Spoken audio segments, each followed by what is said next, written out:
Qui a un titre? Qui se lance pour donner Tout son le premier monde. titre? Je peux commencer parce que le mien il est nul. Vas-y, Johanna. C'est quoi? C'est Poker Tueur. Bon, c'est pas nul. Oh, c'est pas mal. C'est sympa. Poker tueur, en référence à Poker monteur, Poker tueur. Bravo. Yes, ça a été éliminé. Allez. Mais non. Non, la pauvre, regarde, elle fait une petite tête. Non, je suis très contente d'être éliminée. D'accord. Moi, j'aime ton titre. Je vote quoi qu'il arrive. Moi, j'aime bien ton titre aussi. Ah, les suceurs. C'est parce on est colocataires. Ah, vous aussi, vous êtes coloc? Oui. Mais putain, c'est pas possible, il n'y a que des colocs autour de cette table. Toi, t'es le colocataire de qui, Romain? Moi, je suis le colocataire de ma main gauche et de ma main droite. Il est ambidextre, l'homme. No in a world, Jack. What do you mean, no in a world? It's not that kind of movie. Oh? Okay. Vous êtes complètement tapé ou quoi? Ça va être une tragédie ce truc-là. Ce manque d'humilité en face de la nature qui se manifeste ici me terrifie. Removing the head or destroying the brain. Ça n'a pas l'air très effrayant. C'est juste comme une grosse dinde. On va passer une bonne soirée, Monsieur Pignon. Une très bonne soirée. Accrochez-vous, ça va faire mal.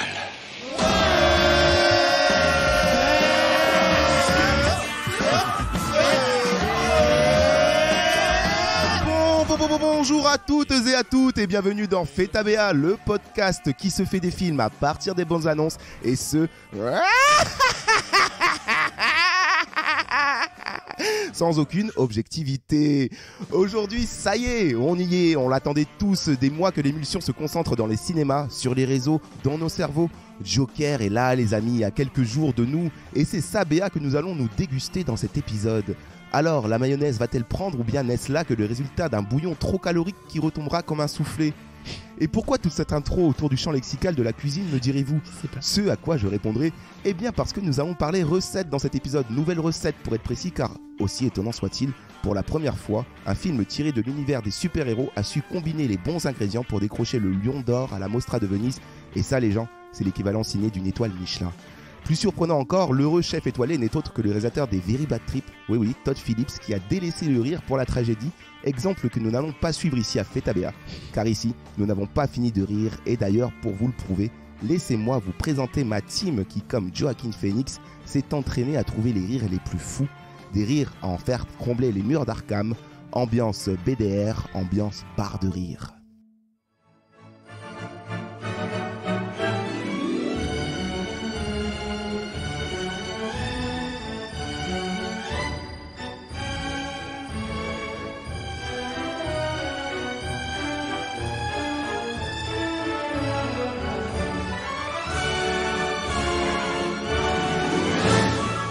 Johanna est là avec nous.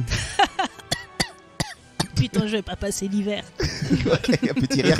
Trop de bretzel. Salut Jojo, Clément est aussi là avec nous. Ok, moi je m'attendais à des rires plus furieux. Dédicace à Mehdi. Ok. Kevin est là aussi. Pardon, je repense à la provoque de VHS du mercredi. Okay, on va tellement les ken. Ça taille direct. Merci pour la saturation. Clément, c'est aussi là.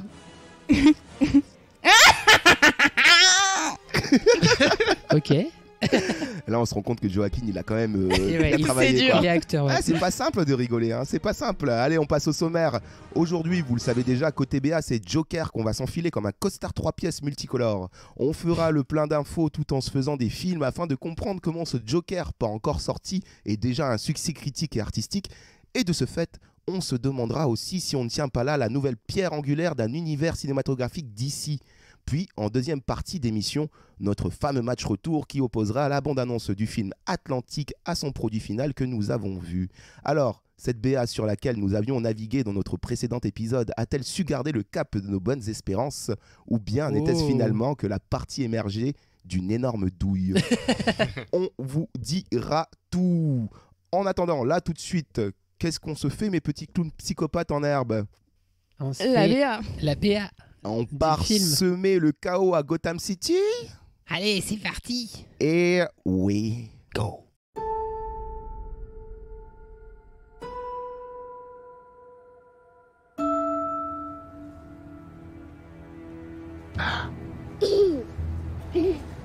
Hey, you please stop bothering my kid? Sorry. Arthur, I have some bad news for you.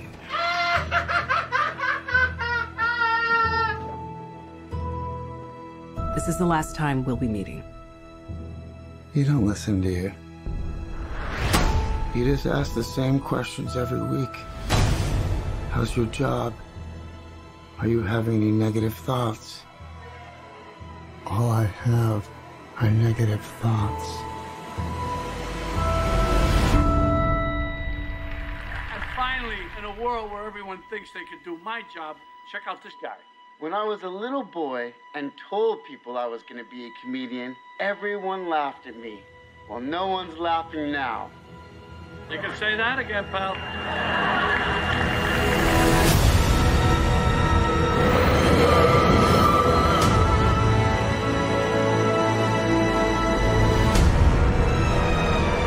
It's so awful, isn't it?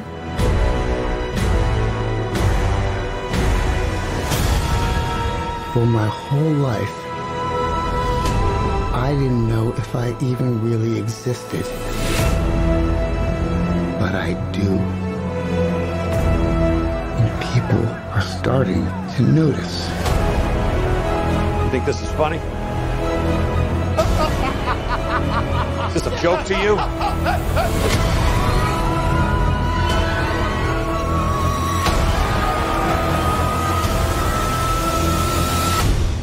Murray, one small thing. Yeah. When you bring me out, can you introduce me as Joker?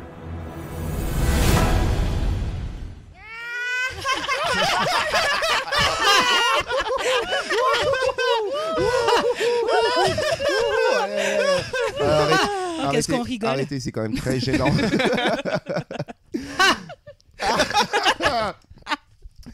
On va rigoler pour de bon.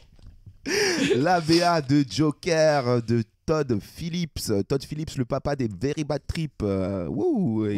Qu'est-ce qui lui est arrivé là, Todd Phillips? Il a perdu son humour ou quoi? C'est un bad trip encore. Hein, il a mangé un clown. Allez, avant de commencer cette BA, avant de se la faire tous ensemble, vous le savez déjà, nous allons faire appel à notre ordinateur à nous, qui n'est pas un clown pour le coup. Enfin, on verra s'il n'a pas un rire à lui aussi.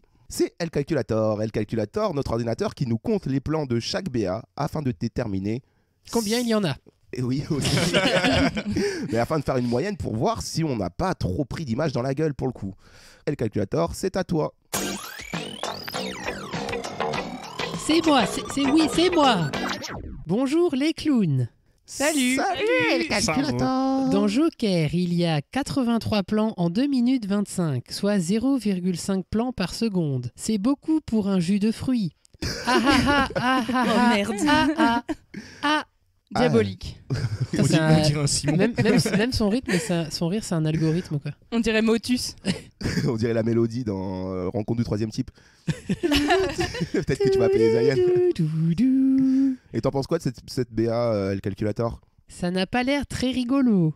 Ah non, hein. C'est sombre. Oui. J'ai ma coulrophobie qui revient. Ah oui, c'est vrai que tu as peur des clowns. Au revoir. Salut El Calculator. Allez, on l'éteint s'il vous plaît. Allez, on attaque la BA. On enfile notre costard de clown et puis on part pour l'ouverture de la BA sur un plan de la ville. Cette ville, est-ce qu'on est bien à Gotham City à votre avis? Eh ben, je pense, hein, quand même. J'en suis pas certain. Ça ressemble à New York. Ça ressemble beaucoup à New York. Mais mais Gotham City ressemble de base beaucoup à New York. Oui. Mais est-ce qu'on n'est pas influencé par Scorsese déjà? Peut-être. Je ne sais pas. Peut-être. Alors, plan de la ville, plan des rues, et on arrive dans un bus tout de suite après dans la BA, avec une scène avec un bambin qui se retourne vers Joaquin Phoenix. Et Joaquin Phoenix s'amuse avec le gosse. Qu'est-ce qui se passe à ce moment-là? Il fait passer sa main devant son visage et il fait des expressions gauleries. Il fait pique-bou. Pique-bou. Mais sa mère n'est pas de cet avis. Il fait le truc que j'ai jamais réussi à faire, qui est de passer sa main et de changer d'expression. Je n'arrive pas à me synchroniser pour faire ça. Ah, c'est des années de boulot, Clémence. Ah, vous le faites bien. Ouais. C'est très visuel. Désolé pour les auditeurs, mais on vient de passer notre main et on a changé d'expression.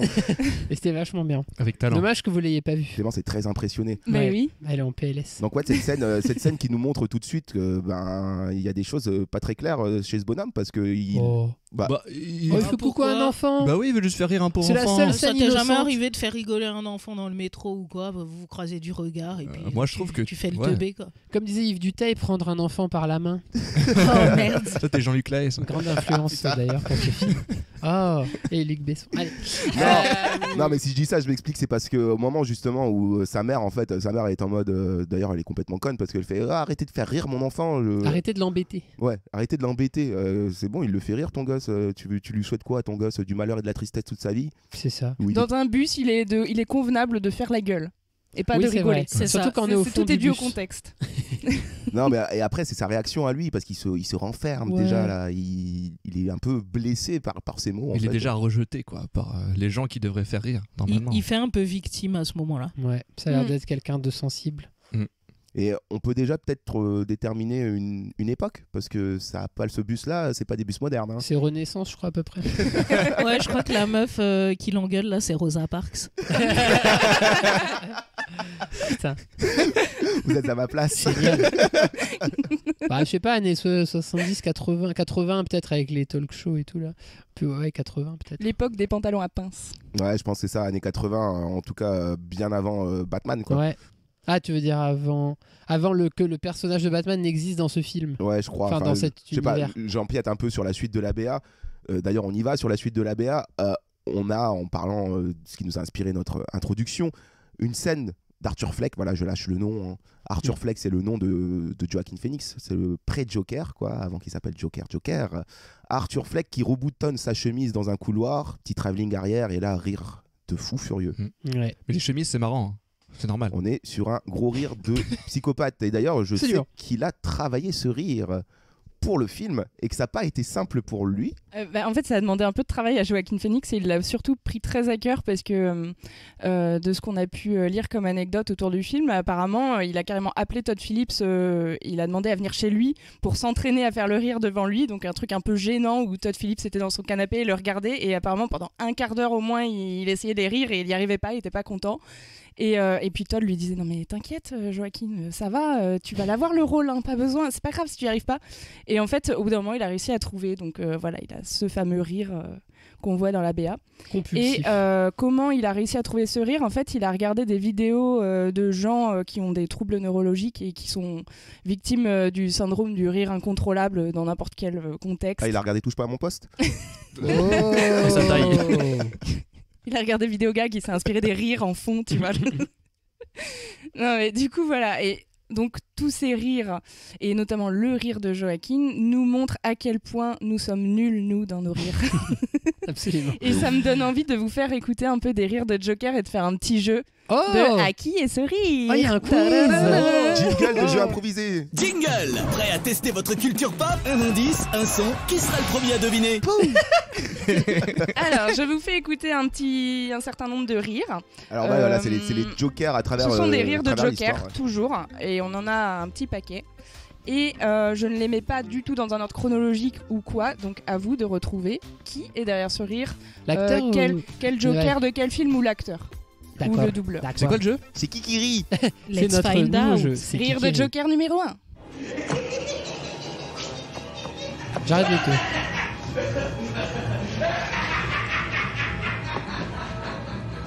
Alors, C'est pas avez-vous Jared la Leto? réponse? Moi je dis que c'est Mark Hamill. Non. Ah, Vous n'y êtes pas. Nicholson.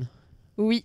Oh, C'est Jack Nicholson dans le Batman de 89 de Tim Burton. C'était un des Jokers, oui, je pense que c'est toujours un des Jokers les plus appréciés de tous les Jokers. Eh ben ouais, mais ne le revoyez pas. Et oui, voilà, on va en revenir à la liste des films qu'il ne faut pas revoir. C'est ça. Moi, je sais que, en tout cas, j'ai mis sur cette liste les Batman de Tim Burton car je veux préserver mon souvenir d'enfance. Le 2, j'ai trouvé très bien. À revoir le 1, j'ai trouvé vraiment carton-pâte. Ouais, moi c'est trop tard, je me suis déjà fait violer avec le 1. J'aurais pas dû le revoir. Ok, d'accord, Johanna, tu veux qu'on en parle? Tu veux qu'on lance un hashtag Batman, MeToo? Hashtag Burton. Allez, rire de Joker numéro 2. C'est dur. Yes. Oh, très rapide sur le C'est coup. Heath Ledger dans The Dark Knight. The Dark Knight. de Christopher Nolan. Est-ce qu'on n'a pas là le meilleur Joker existant depuis? Pour moi, oui. Non, parce que moi je trouve que c'est un peu bête de les comparer parce que c'est pas les mêmes Jokers déjà. Ouais, mais lui il a pris un Oscar, frère. Ouais, il a pris un Oscar, c'est un super Joker, mais je sais pas si on peut dire qu'il est meilleur dans l'interprétation du perso qu'un Nicholson, c'est juste une interprétation différente.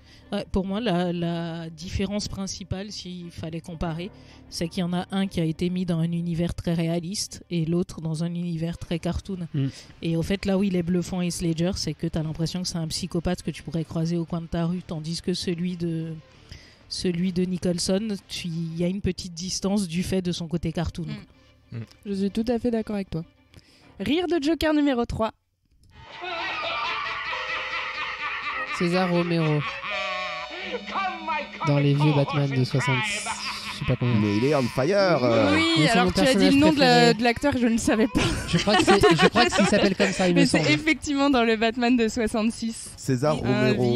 Il est hyper flippant ce rire. Oh bah il est à l'ancienne, un peu british. C'était un Joker, on va dire, très shakespearien en fait. Ouais, grandiloquent. Ouais, voilà. C'est dans ce Batman-là qu'il y a Nous n'aurions jamais réussi sans l'aide de ce marsouin. Une réplique culte. C'est le film, parce que je crois que c'était une série. Ouais. Et ensuite ils en ont fait un film. Il y a un film avec un pistolet anti-requin. Je crois qu'il dit un truc du style saluant le courage de ce marsouin. Ah oui, c'est ça. Sans qui nous serions morts. Voilà. Et les costumes étaient faits par la grand-mère du réalisateur. C'est vrai non, je sais pas. Et Batman a un slip. C'est super cool, c'est super cool à regarder. C'est très coloré. Rire de Joker numéro 4. La série animée? Non. Ah non, c'est Jared Leto. Non. Un petit indice? Alors là, il y a un petit piège en fait, parce que ce n'est pas dans un film. Est-ce que c'est dans les jeux Arkham? Oui. Donc c'est Mark Hamill encore. Alors effectivement, c'est Mark Hamill qui fait le rire du Joker dans les jeux Batman sur PlayStation, et là c'était dans Arkham City. Oui, le Joker de Arkham City. Vous avez joué au jeu? Qui a joué au jeu ici? Arkham Asylum et Arkham City. Moi je suis en train de faire Arkham Knight en plus. Franchement, c'est chouette. C'est monstrueux. Moi perso, je préfère Arkham Asylum parce que y a tous les monstres de Batman. Parce que t'as des intérieurs de fou surtout. Ouais. City, j'ai moins accroché au délire, c'est dans la ville et tout, mais c'est un très bon jeu. Et c'est dans Asylum qu'il y a des scènes de trip là un peu. Ouais. Où il voit ses parents morts et tout, avec l'épouvantail. Ouais. Non, mais c'est vachement bien. Et puis le dernier aussi en date est sympa, mais il n'y a pas le charme du premier où t'avais vraiment l'asile, quoi. C'est vraiment chouette ça. D'accord. Allez, rire de Joker numéro 5. Ça, c'est la série animée. Yes. Et du coup, c'est Mark Hamill aussi. Effectivement, c'est de nouveau Mark Hamill dans la série animée Batman qui a bercé notre enfance. Est-ce que tu es en train de nous apprendre que Mark Hamill sait jouer la comédie? Incroyable. Non, mais du coup, question, est-ce que c'est pas lui qui a fait le plus le Joker en fait? Il me semble. crois bien, que c'est pas qui est le plus interprété en nombre, quoi. Je crois bien, mais en tout cas, sa voix colle super bien et je sais sur les réseaux qu'il est super apprécié. Il est génial. Si vous avez un mec à suivre sur Twitter, c'est lui, quoi. Il est trop marrant. Et c'était Pierre Atté, je crois, qui s'occupait de la voix du Joker en VF, pardon. Ouais.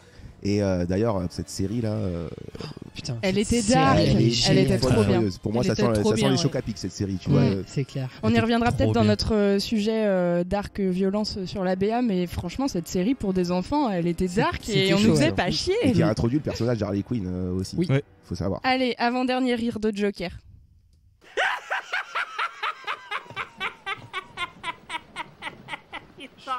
Red Leto.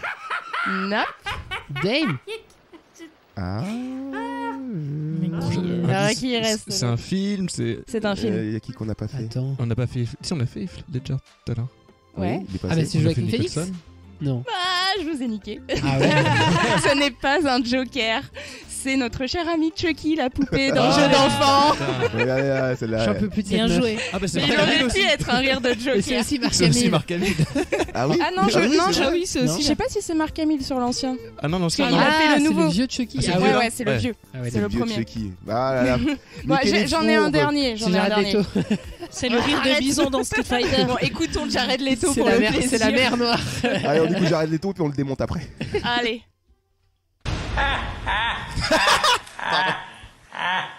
Mais non, mais il est bien en plus. Le rire, il est nul. Alors, on a il est bien ici. Le rire, il est nul. Moi, j'aime bien ce rire et j'aime bien ce qu'il en a fait, mais le problème, c'est que le personnage est absent du film et que ce film est Quelle Nul horreur. à chier, mais Suicide putain, Squad. mais. Il y a la suite qui sort là, t'as vu? Ouais, mais il sera pas dedans. Il est dans mon top 10 des pires films existants. Ah ouais, c'est un des trucs les plus abominables que j'ai vu. Horrible. Mais il doit être dans 3 scènes. Quoi. Mais je pense qu'il s'est un peu fait avoir. À mon avis, il avait plus de scènes et il a été coupé, d'après ce que j'avais lu, parce que le film était trop sombre et il voulait le rendre plus comique. Donc ils l'ont un peu viré de tout le film pour mettre des vannes. Quoi. Ouais. Non mais c'est vrai parce que c'était un enfer de production ce film-là, mais comme la plupart des films Warner quand ils ont voulu coller au MCU, quoi. Bon, on en parlera après, j'imagine. Mais... Oui, on va en parler de Suicide Squad parce que ouh là là, ils ont tenté de faire un Gardien de la Galaxie bis. On va y arriver. Ouais. On revient dans notre PA. Merci Clémence. Merci. Je vous en prie. C'était ludique. Et toi, Kevin, t'as un jeu improvisé? Moi, je pense que c'est un peu Clément qui a gagné. Il a donné le plus de réponses rapidement. J'ai un peu triché. J'adore le Joker, donc c'est vraiment un de mes t'es persos maquillé préférés. quand même. Le mec, là, il est venu maquillé en costume. T'es plus fort, frère. Allez, on revient dans notre BA. Alors, on arrive à la scène de la psychanalyse. Enfin, c'est la scène de psychanalyse que j'ai appelée psychanalyse ou pas d'ailleurs, mais je pense que c'est clairement ça. Où on a les premiers dialogues de la BA de Joaquin Phoenix qui discute avec sa psy. Ouais, alors, si je peux me permettre, elle a un badge. Donc, est-ce que c'est pas genre en prison où, tu vois, on dirait que c'est une psy forcée. Il est obligé d'y aller. C'est l'impression que j'ai. Ouais, elle a l'air forcée parce qu'elle flippe. Aussi. Ouais, j'ai l'impression que c'est une flic psychologue ou quelque chose comme ça. Tu crois que c'est genre post-Joker en fait? Enfin, post le moment où il est devenu criminel et que... Je t'avoue que je suis pas sûr que ce soit au début, ouais. Ouais, peut-être. Ah. En fait, c'est le badge qui me fait bizarre. Ou alors c'est à Arkham. Mais là, ce serait étonnant. Ah, Arkham, c'est devenu vachement lisse, quoi. Parce que après, en effet, elle a pas l'air hyper ravie d'avoir ce mec comme patient. Bah non, parce qu'elle lui dit je vais me séparer de vous en fait parce que vous avez un bug que je peux pas régler. Ouais, mais du coup c'est ça qui est bizarre, elle dit ça va être notre dernière séance, un truc comme ça, donc si elle le suit par obligation parce qu'il est suivi comme un criminel, c'est pas possible qu'elle dise ça. Bah, peut-être parce qu'il sort de prison, je sais pas. Après, c'est peut-être une meuf de Pôle emploi. On va peut-être vivre toute sa vie en fait quand il va après il va en prison, après il sort de prison, après il va à maison de retraite. Après il mange des cornflakes, après il va à l'école. Oui, ça rigolait pas tous les jours. Puis on a une voix off qui se lance sur d'autres images où on le voit manier de la pancarte. Il a un petit boulot où c'est ces petits boulots où on montre des pancartes. J'ai jamais compris. J'ai jamais pigé. Il y a qu'aux États-Unis qui font ça, quoi. Comme Badger dans Breaking Bad. J'ai même l'impression que ce boulot n'existe pas et qu'il a été inventé que pour les films et les séries américaines. Non mais c'est vrai, ouais. Qu'est-ce que ça veut dire ça? Enfin, bon, tu passes ta journée avec une pancarte. Bonjour, je suis teneur de pancarte. Mais bon, je crois qu'à ce moment-là, il est déjà en clown. Il est déjà déguisé en clown. C'est pas encore la version de Joker comme on la connaît. Et il se fait agresser. Il se fait démonter la gueule apparemment dans une ruelle. Et tout de suite après dans la BA, ça a l'air d'être une victime. Et en plus une victime qui est très très maigre. On voit là un plan sur lui où on lui voit les os, les côtes. Ça rappelle un peu, pour coller un peu avec l'univers de Batman, Christian Bale dans The Machinist qui avait perdu énormément de poids. Je trouve que lui il allait plus loin, quoi, du coup. Ouais, mais là grosse perte de poids pour Joaquin. Ouais, en fait Joaquin Phoenix dit que c'est une des premières choses qui a été essentielle pour lui, ça a été de perdre du poids. Il a perdu, est-ce que vous savez combien de kilos, les amis? J'essaie parce qu'il y a l'écran devant moi. 29. Moi je dis 30 kilos. Il a perdu 25 kilos pour ce rôle. Je t'ai eu. Et il les a perdus très rapidement. Et selon lui, c'était important parce que pour lui, perdre des kilos aussi rapidement rend fou. Et ça a aidé à alimenter son personnage. Ah ouais, il est dans une méthode acteur studio, quoi. C'est ça. Et moi, ça alimente ma théorie. Pour gagner un Oscar, faut soit perdre beaucoup de poids, soit en gagner beaucoup. Hein, Christian Bale. Mais c'est pareil pour Matthew McConaughey, par exemple. Tout à fait, ouais. C'est vrai. Dallas Buyers Club. Bah, Jared Leto aussi, du coup. Hein, ouais, Jared Leto aussi. Et non, et ouais. C'est très américain, ça, j'ai l'impression. J'ai jamais entendu, en tout cas, que des comédiens français se sont autant modifiés physiquement pour un rôle. En tout cas, qui sont leurs coachs, moi j'aimerais bien parce que perdre du poids aussi rapidement. T'as dit quoi? C'est Guillaume Canet dans son dernier film. Il a perdu des cheveux. Il a développé une calvitie pour un rôle, ça c'est fort. Ça c'est fort quand même. C'est irréversible en plus. Alors que l'alopécie quand même c'est génétique de base. J'aurais tellement adoré faire cette BA juste pour ça, Guillaume Canet, avec sa vieille calvitie. Son alopécie androgénique. Oh. Enfin bon, allez, revenons à notre BA. On passe dans l'hôpital, on change de lieu. À ce moment-là, on est dans un hôpital et on introduit ce que je crois être la mère du Joker. Il est à son chevet. Pourquoi? Vous pouvez déjà vous imaginer quelque chose autour de ça? Top, je suis dans un hôpital. Mon fils vient me voir tous les samedis. Qui suis-je? Je suis malade? Oui. Malade. Madame Fleck. Oui, bah c'est sa mère parce qu'il vit avec sa mère. C'est sûrement un vieux garçon. Et là, à la télé, il se passe quelque chose. On introduit un autre grand nom du cinéma américain. Tout à fait. Robert De Niro. Robert De Niro qui est introduit à ce moment-là. Alors, qui me raconte un peu le contexte de ce qui se passe à la télé? Alors, il s'agit d'un talk show, apparemment, dans lequel le Joker est passé. Enfin, Arthur Fleck, Arthur Fleck est passé. Et dans lequel il explique en gros que quand il était petit, il a toujours voulu être comédien ou clown, je sais plus ce qu'il dit, comédien. Il voulait faire rire les gens. Il et voulait en fait, faire rire les gens de lui. et on riait de lui, et il dit maintenant plus personne ne rit. Et l'autre, De Niro, lui fait une vanne en disant tu l'as dit. Ouais. Sous-entendu, tu n'es absolument pas drôle. Ouais. C'est un peu le Laurent Ruquier dans Deux mondes qu'un rire. Mais t'es méchant. J'aurais dit le Hardisson. Non, mais ça a l'air d'être une émission tremplin pour les comiques et tout. Et c'est Robert De Niro qui se charge du coup, qui a l'air d'être un présentateur vedette à ce moment-là. Et ce qui est marrant, c'est qu'on en arrive justement à ce qui a été comme source d'inspiration à ce film-là, à Joker. On a un écho avec La Valse des Pantins de Scorsese. Je sais pas si vous connaissez ce film, La Valse des Pantins. Non, je connais pas du tout. Qui raconte l'histoire, notamment, cette fois-ci en plus les rôles sont inversés parce que c'est l'histoire de De Niro dans La Valse des Pantins qui veut devenir un comique ultra reconnu et qui va kidnapper le présentateur d'une émission pour un peu à la misérie, quoi, déjà parce qu'il est fan absolu et puis en même temps parce qu'il veut percer. Et là, on se retrouverait dans quelque chose d'inversé. Et c'est une source d'inspiration, je le sais, car j'ai mes sources. C'est une source d'inspiration à ce film. Et Scorsese a pas mal inspiré Todd Phillips pour Joker, notamment avec Taxi Driver aussi. Et Scorsese était aussi à la production au départ de ce film. Ah, ok, Ouais. au départ. Parce qu'il est parti, parce qu'il a quitté le projet en cours avant que ça n'existe vraiment. Et La Valse des Pantins est voilà, une des sources d'inspiration de ce film. Et je ne sais qu'il y a aussi d'autres sources d'inspiration à ce film-là. Et notamment, oui, la bande dessinée The Killing Joke, qui est sortie en 1988 et qui est scénarisée par Alan Moore et dessinée par, je n'ai plus son nom, Brian Bolland, qui fait le dessin et la couleur sur les versions qu'on trouve actuellement. Et donc The Killing Joke, c'est aussi une origin story du Joker qui est un peu similaire à celle-là, c'est-à-dire que c'est un comédien, sûrement un comédien de stand-up, d'humour, qui est en train de rater sa vie, sa vocation. Il a une femme, un enfant, et il va lui arriver des bricoles, et il va devenir le Joker. Donc oui, source d'inspiration pour ce film. Et c'est une très bonne BD d'ailleurs, si vous avez l'occasion de la lire. Très très sombre, très très violente, qui a été adaptée, je crois, en animé. Si je dis pas de conneries, assez récemment. Il y a 2-3 ans, je crois. Ouais. Quand tu dis violente, c'est des images violentes ou c'est violent psychologiquement? Et moi je l'ai lu ce matin, je trouve que effectivement c'est pas du tout des images violentes parce que presque rien n'est montré en fait. Les choses les plus horribles qu'il fait dans cette BD, elles sont pas montrées. C'est de la torture quand même. C'est suggéré. Ouais, non mais c'est psychologique du coup. C'est de la torture psychologique. C'est pas par l'image. Mais oui, c'est sous-entendu. Oui. Donc ouais, une des versions les plus dark du Joker.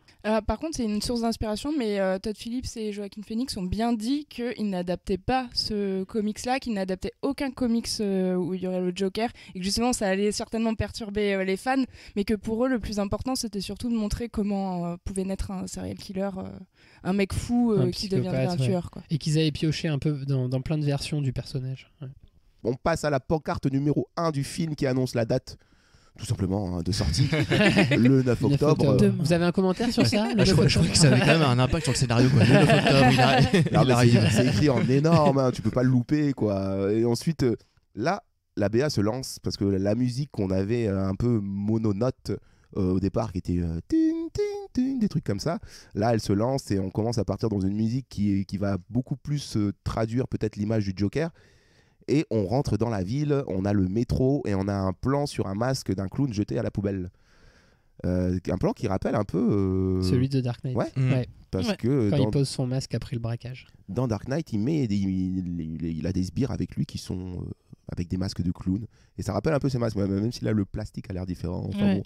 Et ça fait un peu truc très symbolique, genre je jette le clown de pacotille et maintenant je deviens un vrai clown. Alors c'est intéressant parce que plus loin dans la BA, il remet un masque comme ça par-dessus son maquillage. Ouais.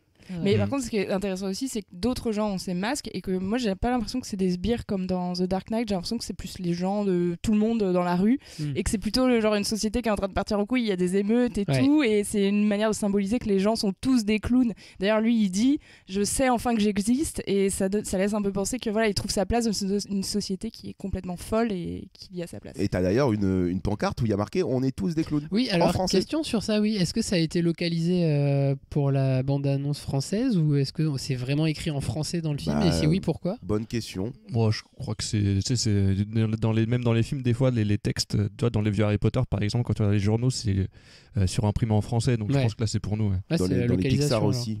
Ouais, mais bon, on est quand même sur une bande-annonce en VOST là, à ce moment-là. C'est un peu étonnant. Ouais. Je sais pas ce qu'on C'est peut peut-être s'imaginer les gens sur- français qui sont à New York, enfin à Arkham City, à Gotham. Bon les gars, je vais pas vous spoiler, mais c'est le moment où Jacques Chirac intervient. Mais bon, je vous laisse la surprise. En fait, c'est juste un samedi en France. Hein. On est tous des clowns. Non mais c'est peut-être les touristes français là-bas qui pètent un câble, en fait, juste les Français. Donc ils écrivent ces pancartes. Peut-être. On introduit un autre personnage après De Niro, un autre personnage important, j'ai l'impression, dans la BA là, à ce moment-là. Ça a l'air d'être la petite copine de Arthur. Oui, interprétée par Zazie Beetz. On passe à une scène que je trouve assez importante et assez iconique dans la BA, qui est la scène du maquillage. Après avoir jeté le masque, il décide lui-même d'incarner ce personnage et de ne pas juste de revêtir un masque, mais d'en faire carrément nouvelle peau. Avec cette scène de maquillage, on en parle un peu vite fait. Il y a un truc qui m'a traumatisé, c'est qu'il met du maquillage sur sa langue. Sur sa langue, oui. Ça a pas l'air très bon. Après, je me demande si c'est pas pour mouiller le pinceau, au fait. Oh, mais il y a du blanc. Il mouille le maillot. Non, tu sais qu'il a un pinceau tout sec et au fait, il le mouille. Oui, mais sur le pinceau, il y a et du blanc de maquillage et on voit que ça met du blanc sur sa langue. Et bref, il enfile son nouveau costume et on est clairement là, du coup, face au Joker, comme ils sont bleurés. Comme on a l'habitude de le voir. Avec son costume, tout ça, quoi. Il met son costume et puis part faire une petite danse dans les escaliers. Danse qui fait très Gene Kelly, très Broadway. Très... Ouais. Et c'était la BA courte, la première BA qui était sortie, c'était que la danse. Ouais, sûrement le moment où il bascule dans sa tête. C'est comme ça que je le sens. Et vous la voyez comment cette scène, vous intégrez dans le film? Parce que... Musical, moi je vois. Musical, ah ouais, carrément. Ouais. En mode Avec Disney et tout. Ouais, avec une musique extradigétique. Et lui qui danse. Genre, c'est parti en couille dans sa tête, quoi. Il entend de la musique dans sa tête. Comme dans Spider-Man 3. Exactement, je crois que c'est une référence pour Todd Phillips d'ailleurs. Ah, ça annonce du très mauvais, ça. Je ne pas de ça. Non. Bon, et puis la BA s'emballe, hein, comme dans toutes les BA, on a une succession d'images, ça court dans les couloirs, ça prend un point dans la... De quoi? La phrase, je pense, il se fait poursuivre par son beau-père Kader, tu vois. Dans les courses, dans les couloirs. Il le course dans le couloir. Et bon. Qui le course d'ailleurs à ce moment-là, vite fait? Si vous avez une idée. Je sais pas si on voit pas très bien qui le course en fait. Je sais pas, j'imagine que c'est des policiers. Mais on a pas... Est-ce qu'on a des suggestions de Batman, vous croyez, dans le film? À mon avis, non. Alors, par contre, on voit un écran à un moment qui montre un homme d'affaires, c'est Sean Bean, je crois. Non. Bah si, c'est Sean Bean. Et c'est pas Chris Cooper non plus. Non, c'est pas Sean Bean dans ce film? Mais non, c'est... Je l'ai vu. C'est un Baldwin, non? C'est Brett Cullen. Ah ouais, bah ouais du tout. Brett Cullen, mais en plus, voilà, je suis allé sur Wikipédia et ça m'a spoilé un peu, on sait qui c'est, voilà, on va pas faire les cons. Du coup, c'est Bruce Wayne ou pas? Et ben apparemment, non, ce serait justement le père de Thomas Bruce. Wayne. C'est Thomas Wayne. Thomas Wayne, donc en fait, donc il est encore en vie, donc ça Donc ça serait la lecture du Joker que c'est le Joker qui a tué les parents de Bruce Wayne, quoi. Pourquoi? Ça c'est une des lectures qui existe. Ah ouais, toi tu vois, tu vas crois que ça va Mais aller tu là pas dans la BA? Non, dans les BA, je sais pas, mais c'est peut-être une version tu du penses Joker que- qui est liée à celle-là, parce que comme il y a plusieurs versions du Joker. Ah ok, d'accord, ah ouais, bah ça pourrait pas être con ça. Parce que tu sais, dans la BD, soit c'est un voleur lambda qui bute ses parents, soit t'as une autre version où c'est carrément le Joker qui te fait. Ouais. Absolument. Ah bah oui, mais en plus, vu que ça a l'air de quelqu'un d'important, on le voit plusieurs fois dans la BA, ce sera pas juste un caméo ou un truc comme ça. Juste un Encore clin une d'œil. nouvelle supposition sur notre tableau d'enquête. Un fil rouge en plus. Ce n'est que de la spéculation. Ah bah très bien, bah, on part sur Kevin lance Lanceur d'alerte. Oui, c'est bon, écoutez-moi, c'est la merde. Thomas Wayne, donc ouais, bah, on a déjà la famille Wayne qui est là et tout. Dans cette succession d'images, dans la BA, accident d'une ambulance. Voilà. Qu'est-ce que ça veut dire Dans celui d'avant, il a fait péter un hôpital. Il y en a qui sont dans d'ambulance. Petit joueur, hein, là. Mais ça introduit, et on a un plan super d'ailleurs, avec, je trouve qu'il est méga classe, Joaquin Phoenix sur ce plan où il est avec sa clope et tout. Il a les cheveux en arrière. Super cool. Putain, mais quelle classe, quel charisme, quel homme. Quel comédien. Quel fou furieux, parce que c'est aussi le chaos, ça introduit le chaos là dans les rues de Gotham City. Ce qui me fait penser moi un peu à Dark Knight Rises. Avec Bane qui met un peu le chaos dans la ville. Ouais, bah, le Joker met aussi le chaos dans Dark Knight. Mais lui, il tend des pièges, tu vois, alors que Bane, c'est un peu une espèce de révolution. Mais à ceci près que là, le chaos, on le voit précisément dans une rame de métro. Et je trouve que ça symbolise aussi un lieu où les gens souvent font preuve d'incivilité, de sauvagerie, où les pires comportements Notamment, ressurgissent. moi j'ai vu des gens qui payaient pas leur ticket. Oh, ouais, non, mais sans déconner, je vois en pas fait, de quoi tu parles. Sans déconner, dans d'autres films Batman ou autres, on voit des gens qui pètent un câble parce qu'ils ont sous un gaz ou quoi. C'est souvent dans des manifestations, des trucs un peu importants, politiques et tout. Là, c'est dans le quotidien, c'est dans un endroit où les gens se côtoient. À un moment donné, il est dans une manifestation et il dit j'ai l'impression d'être chez moi ou je sais pas quoi là. Ouais. Il y a plein de gens dans la rue contre des barrières. Ouais. C'est comme s'il représentait un peu le chaos social en fait, comme s'il réveillait la volonté de révolte de chacun. Les gilets jaunes. C'est Mélenchon. C'est peut-être Mélenchon. C'est ça, et qui représentait un peu les rejetés. Ça se trouve, elle se vénère contre un mec à faire vous me touchez pas, je suis parlementaire. Okay. Ma personne est sacrée. Ah ouais, ok, d'accord. Ouais, on dirait qu'il représente les gens rejetés parce que pendant tout le début de la bande-annonce, on le voit être rejeté constamment et là, c'est un peu le début de sa révolte. Et moi, pour se faire des films, je pense que dans le film, il va accéder à une forme de notoriété, mais par le mal du coup. Voilà. Bah, il va peut-être être le symbole, le messie de cette population révoltée. Et après, c'est Gotham City, il faut rappeler, hein, c'est le danger à tous les coins de rue, c'est la merde, cette ville-là. Hein. Ah ouais, Gotham City. Vivement qu'il y ait un justicier qui arrive et qui s'occupe de tout ça. Hein. Et bientôt, ils vont l'appeler Barbès City d'ailleurs. Bon, allez, on termine la BA, on va essayer de se précipiter un peu sur la fin. Okay. On a une scène où il y a De Niro et Joaquin qui parlent et le mot Joker est lâché à ce moment-là parce qu'il lui demande de l'introduire sur scène en tant que Joker. Ouais. Et du coup, ça m'a donné l'impression qu'il va revenir dans l'émission en fait. Ouais. Une deuxième fois. Mais il va revenir peut-être en mode... Après le vrillement, je pense. Ouais. Il va vriller. D'ailleurs, comment vous pensez qu'il peut vriller Bah, à force d'accumulation de merde et tout. Et, le truc de trop, j'imagine que sa meuf elle va se faire buter ou un truc du genre. Moi, j'aurais dit sa mère meurt. Sa mère meurt, ouais. Et lui va buter sa meuf, à mon avis. Peut-être un lien avec les Wayne à ce moment-là. Moi, je trouve aussi. que ce que la bande-annonce donne l'impression, c'est que le gars commence à vriller de son côté tout seul, parce qu'il est malmené et qu'il va lui arriver peut-être un truc grave, enfin triste dans sa vie.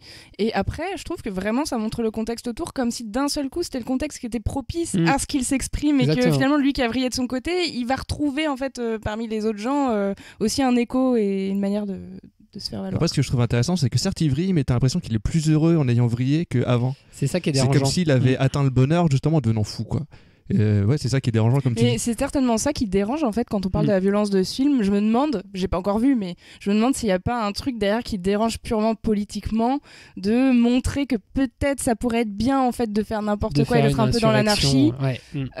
Et parce qu'on a peut-être tous un peu envie de vriller et il y a peut-être un truc qui se passe par rapport à nous. C'est vrai que le film a fait énormément débat par rapport à sa violence. Peut-être parce que aussi ça rappelle ce fait divers dramatique, la tuerie d'Aurora. Les gens ont peut-être peur d'un nouveau film d'ici autour d'un... Après, la tuerie, enfin t'as raison, mais la tuerie d'Aurora avait pas grand-chose à voir avec le film. C'est-à-dire que le mec se revendiquait comme un disciple du Joker, je sais pas quoi, alors qu'en fait dans le film il y a pas le Joker. Enfin, je pense qu'il a utilisé le film comme prétexte pour tuer des gens, mais là ce que les gens ont peur, c'est que le film véhicule carrément une idéologie violente. Et enfin, c'est un peu drôle dans l'Amérique de Trump d'avoir peur de ça, mais bon, c'est. Et ce qui est intéressant, c'est que c'est à l'image de peut-être ce que dit le film. Certainement que les gens qui flippent le FBI et tout, ils ont même pas vu vraiment le film et vu l'idéologie qu'il y a dedans. Mais par contre, il est certain que dans notre société actuelle, aux États-Unis ou ici, les gens vrillent de plus en plus. Enfin, tu vois, il y a de plus en plus d'attaques comme ça. Donc c'est drôle du coup que ça fait vraiment écho au film avant même qu'on aille le voir, quoi. Je pense que les gens aussi ont peur du fait que le cinéma joue énormément dans l'imaginaire. Et je sais pas si vous vous souvenez, on parlait des références à Scorsese, Taxi Driver. Ça avait créé, c'est ce que le mec avait revendiqué. Mais il y a eu une tuerie à la préfecture de Nanterre. Et le mec avait quand même dit qu'il s'était reconnu dans le film, que le film parlait de lui. Dans Travis Bickle.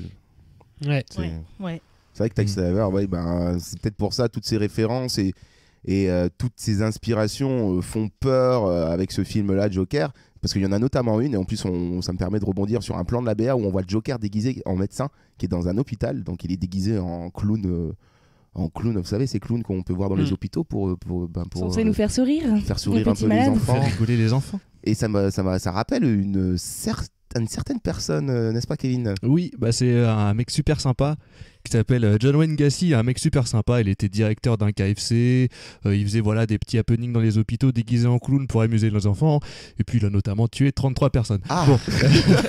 C'est un détail. Calme. C'est un détail. Et ouais, c'est donc John Wayne Gacy, c'est un tueur en série et super connu aux États-Unis. Il a tué 33 personnes, mais enfin il a été inculpé pour le meurtre de 33 personnes, mais peut-être qu'il y en a plus, on ne sait pas.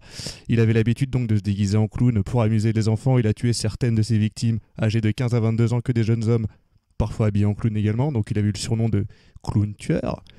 Et voilà, il les avait cachés dans sa fosse septique. Un jour, ça a pué trop et les flics ont débarqué. Et il était per de famille. Il était père de famille, ouais. Oh, mais quelle et puis, angoisse. les torturer, les violer, enfin, il faisait tout, quoi, et après les tuer à la fin, parce que, bon, au bout d'un moment, il n'y a plus rien, quoi. Un homme sympathique. Un homme très gentil. J'ai hâte de voir le film de David Fincher sur ce gars-là. Ça va être bien. Et ça a été du coup une inspiration pour Joaquin. Pour le maquillage, ouais. Parce que en gros, comme je disais, donc il est dans les hôpitaux déguisé en clown pour faire donc ses petits numéros. Il avait un maquillage particulier qui est repris en partie. Donc voilà, les paupières bleues, les joues, tout ça. Donc ça ressemble beaucoup à ce maquillage-là. Enfin, c'est juste inspiré. Et d'ailleurs, il a inspiré aussi le clown de Sam et une nouvelle version de Muschietti, physiquement. Oui. Ah oui, ok. Et tu crois qu'il touche des droits pour le maquillage du coup, Bah, il est mort, il a été exécuté en 94. Eh ben, salut. Peut-être que ses ayants droit. Sa famille, Peut-être sa famille là. Attends, c'est mon papa quand même. Le mec s'appelait quand même John Wayne, quoi. John Wayne, ouais. Mais il a pas fait de western. Ouais. C'est dingue. Un autre John Wayne qui était un enculé. Et on termine la BA avec évidemment des scènes de danse, des scènes de chaos, des scènes de violence. Que c'est beau tout ça. Ça promet du très lourd. La musique à ce moment-là en apothéose. Le titre qui débarque en énorme, qui prend tout l'écran. Joker. Et un final dans les backstage d'un spectacle comique ou du talk show de Robert De Niro. L'émission de d'ailleurs photographie très jolie à ce moment-là, pleine de couleurs. Et ça se termine sur Envoyer les clowns. Envoyer les clowns. On rappelle la date dans la BA parce qu'on l'a pas compris peut-être dès le départ, mais ça sort le 9 octobre. Voilà. C'est la fin de cette BA. Ah là là. Je t'allais dire c'est la fin de cette émission. À la semaine prochaine. Salut. Elle donne trop envie cette BA, mais laisse tomber, je te laisse même pas le temps de demander si on a envie d'aller le voir. Clair, parce que en fait, quand tu totale. termines de regarder cette BA, même pour la 6e fois, t'es en mode waouh, tu veux trop aller le voir. Ah mais j'ai trop hâte là, j'ai trop hâte. C'est clair. J'avoue, méga hype. Oui, on n'en peut plus là. Méga hype pour tout le monde. Johanna, toi aussi? Bah écoute, moi comme je t'avais dit et j'avais dû tous vous dire, je vous ai dit moi tous les films Marvel, DCU, c'est terminé pour moi depuis Civil War. Et, oh putain, ça fait longtemps. Ah ouais, ça fait très longtemps.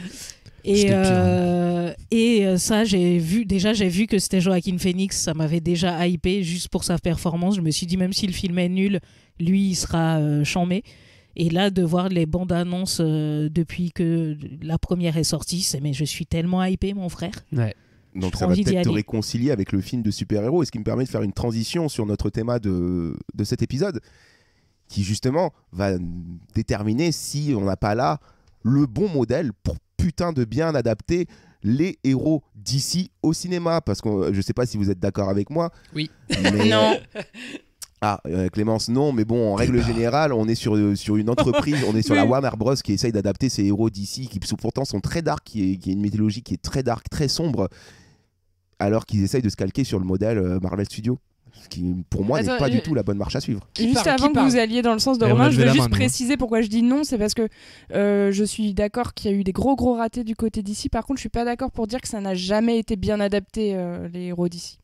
C'est vrai, je suis d'accord avec Nous Clémence. pouvons maintenant discuter. Non, mais là, moi, je te parle du DC Extended Universe. Faut pas tout mélanger. Alors, mais alors, c'est quoi la DC Extended Universe? Ça part de Man of Steel. De Man of Steel. Ouais. Man of Steel jusqu'à maintenant, en fait, tous les films DC qui ont su. Attends, excuse-moi, je vais vomir, je reviens.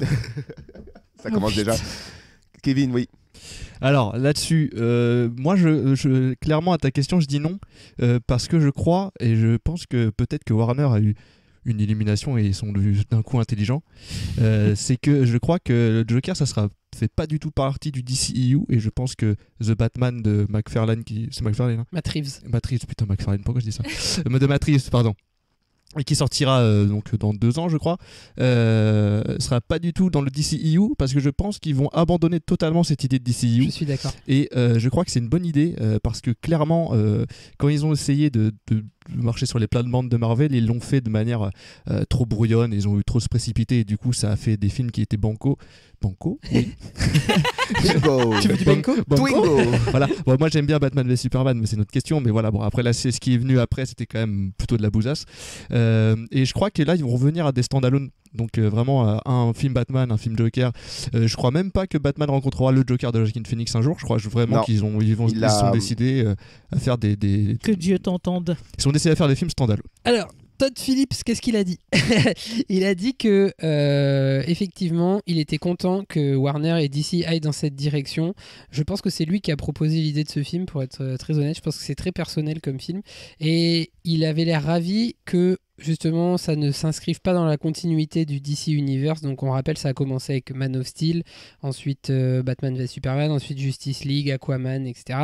Et globalement, ces films, on peut dire, ont été des succès au box-office, mais vraiment, enfin, au niveau de la critique, ils n'ont pas trop été appréciés, à raison à mon avis. Et les fans aussi ont été ultra mécontents. Il y a de tout, mais globalement oui. Et je pense qu'ils vont revenir à ce qu'ils ont fait avec Nolan, c'est-à-dire confier des personnages ou des franchises de DC à des réalisateurs qui ont une vision, et ce que ne fait pas Marvel pour moi, enfin pas trop.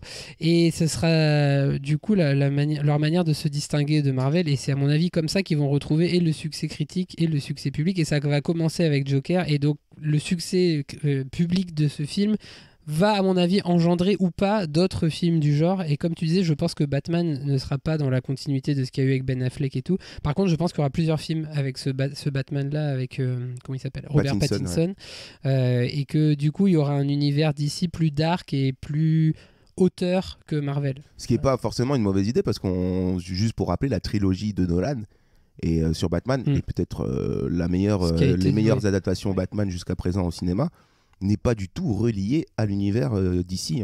On tient à préciser, voilà, tu l'as dit Clément, ça commence à partir de Man of Steel. Donc c'est stand-alone-là, peut-être la bonne idée, arrêtez de vouloir tout relier et vouloir faire des univers étendus comme l'a fait Marvel. Ils ont leur propre recette, faites la vôtre. DC, Warner, écoutez-nous. Écoutez Fetabéa. Je suis complètement d'accord avec vous, parce que voilà, sans même rentrer dans un débat, est-ce que Marvel ou DC ils se débrouillent mieux l'un ou l'autre, de toute façon ils obéissent à un même modèle qui est effectivement de vouloir faire des franchises, et qu'à un moment dans n'importe quelle industrie culturelle, c'est pas qu'au cinéma, hein, on a toujours tendance à vouloir relier les trucs, à faire du bise avec n'importe quelle œuvre. Et il a dit un truc super intéressant, Todd Phillips, que j'ai lu aussi par ailleurs, c'est qu'il comparait l'univers des comics, enfin l'héritage des comics aux États-Unis à Shakespeare en Angleterre, aux pièces de Shakespeare, en disant que en fait, si Joker était un Hamlet, plein de gens pouvaient le faire. On pouvait faire 10 Hamlet, on pouvait en faire plein. Oui. Et en fait, chacun aura sa manière de le faire. Et c'est vrai, en fait, ça pour tous les univers super-héros comics, c'est qu'effectivement, plutôt que de vouloir tout rentrer dans un moule, je pense que c'est vraiment préférable d'avoir une patte d'auteur propre à chacun pour traiter tel personnage de façon libre et sans avoir besoin de le relier à tout un univers. Quoi. Parce qu'en plus, je sais même pas si c'est une demande, en fait, des fans. Je pense que c'est simplement... ils sont calqués... Clairement, on va pas se mentir. Sur Marvel, oui. Sur Marvel, qui a lancé en 2008 Iron Man, et qui aujourd'hui, on sait, ont eu la success story avec tous leurs films, leur vingtaine de films et leur univers étendu. Sauf que c'était le projet à la base. Et DC, en fait, est arrivé sur le tard, alors qu'ils avaient déjà, en plus, Dark Knight et tout, qui avait super bien marché. On rappelle que Dark Knight est un des meilleurs films au box-office aujourd'hui. Et Nolan, il leur avait un peu tendu une grosse perche à la fin de Dark Knight Rises, avec une possibilité de continuer ce qu'il avait commencé.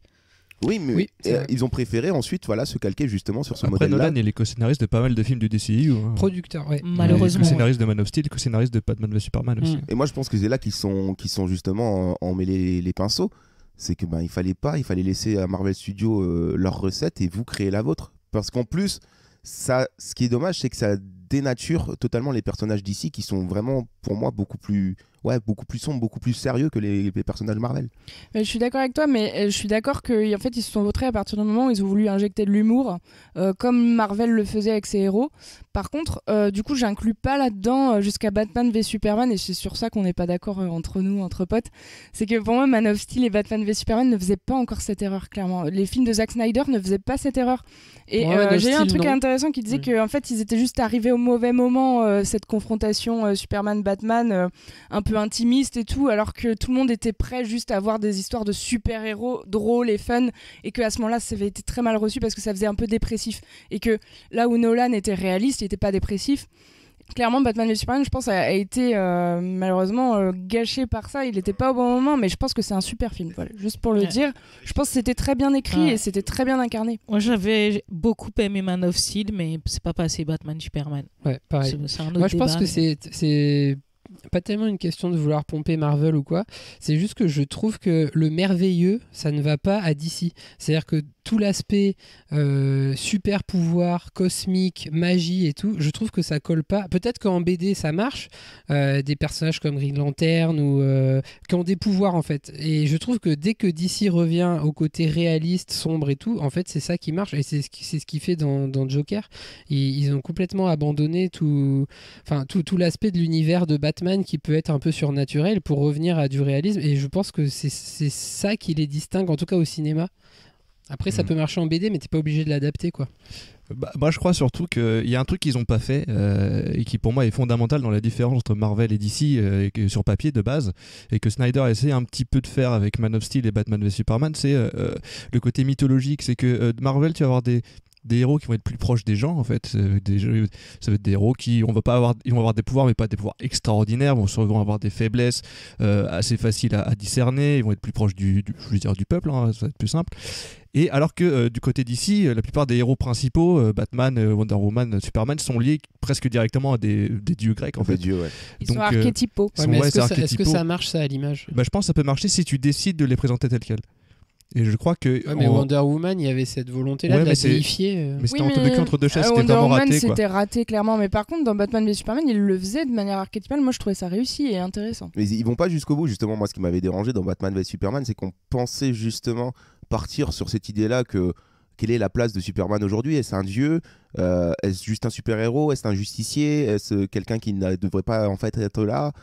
Et ils le survolent en fait dans ce film-là. Film, et ensuite, ils se concentrent plus sur ce duel bête et méchant entre Batman et Superman, avec Wonder Woman qui est là pour faire figure. Là-dessus, tu vois, c'est ça le problème. Moi, j'aime beaucoup Batman v Superman, mais je considère que c'est aussi un film raté en même temps. Mais c'est un film que j'aime beaucoup parce qu'il y a beaucoup de choses que je trouve vraiment bien faites, même en mise en scène et puis en iconisation des persos, que moi j'adore vraiment. Mais là où Batman v Superman, par exemple, va pêcher, c'est le moment où ils ont décidé que ça serait un film introductif de leur DCU, c'est-à-dire de la Ligue des Justiciers. Et quand ils commencent à introduire Doomsday de manière totalement artificielle, quand ils commencent à mettre sur un ordinateur les logos de tous les super-héros, là c'est ridicule. Et là, pour moi, c'est vraiment un problème de prod, quoi. C'est vraiment Warner qui s'est dit, vas-y, viens, on va se faire de la thune. Et je crois que c'est eux qui ont vraiment gâché. Parce que moi, je pense que la vision de Snyder, à la base, était quand même vachement cool. Peut-être. Et à mon avis, c'est surtout une course à la thune, justement, c'est ça. qui a précipité, en fait, le DCEU dans le fossé même. Même Suicide Squad, il y avait de quoi faire un truc ultra violent, sombre et tout. Suicide Squad, il y a eu les Gardiens à côté qui étaient sortis aussi, donc ils ont voulu se calquer sur ça.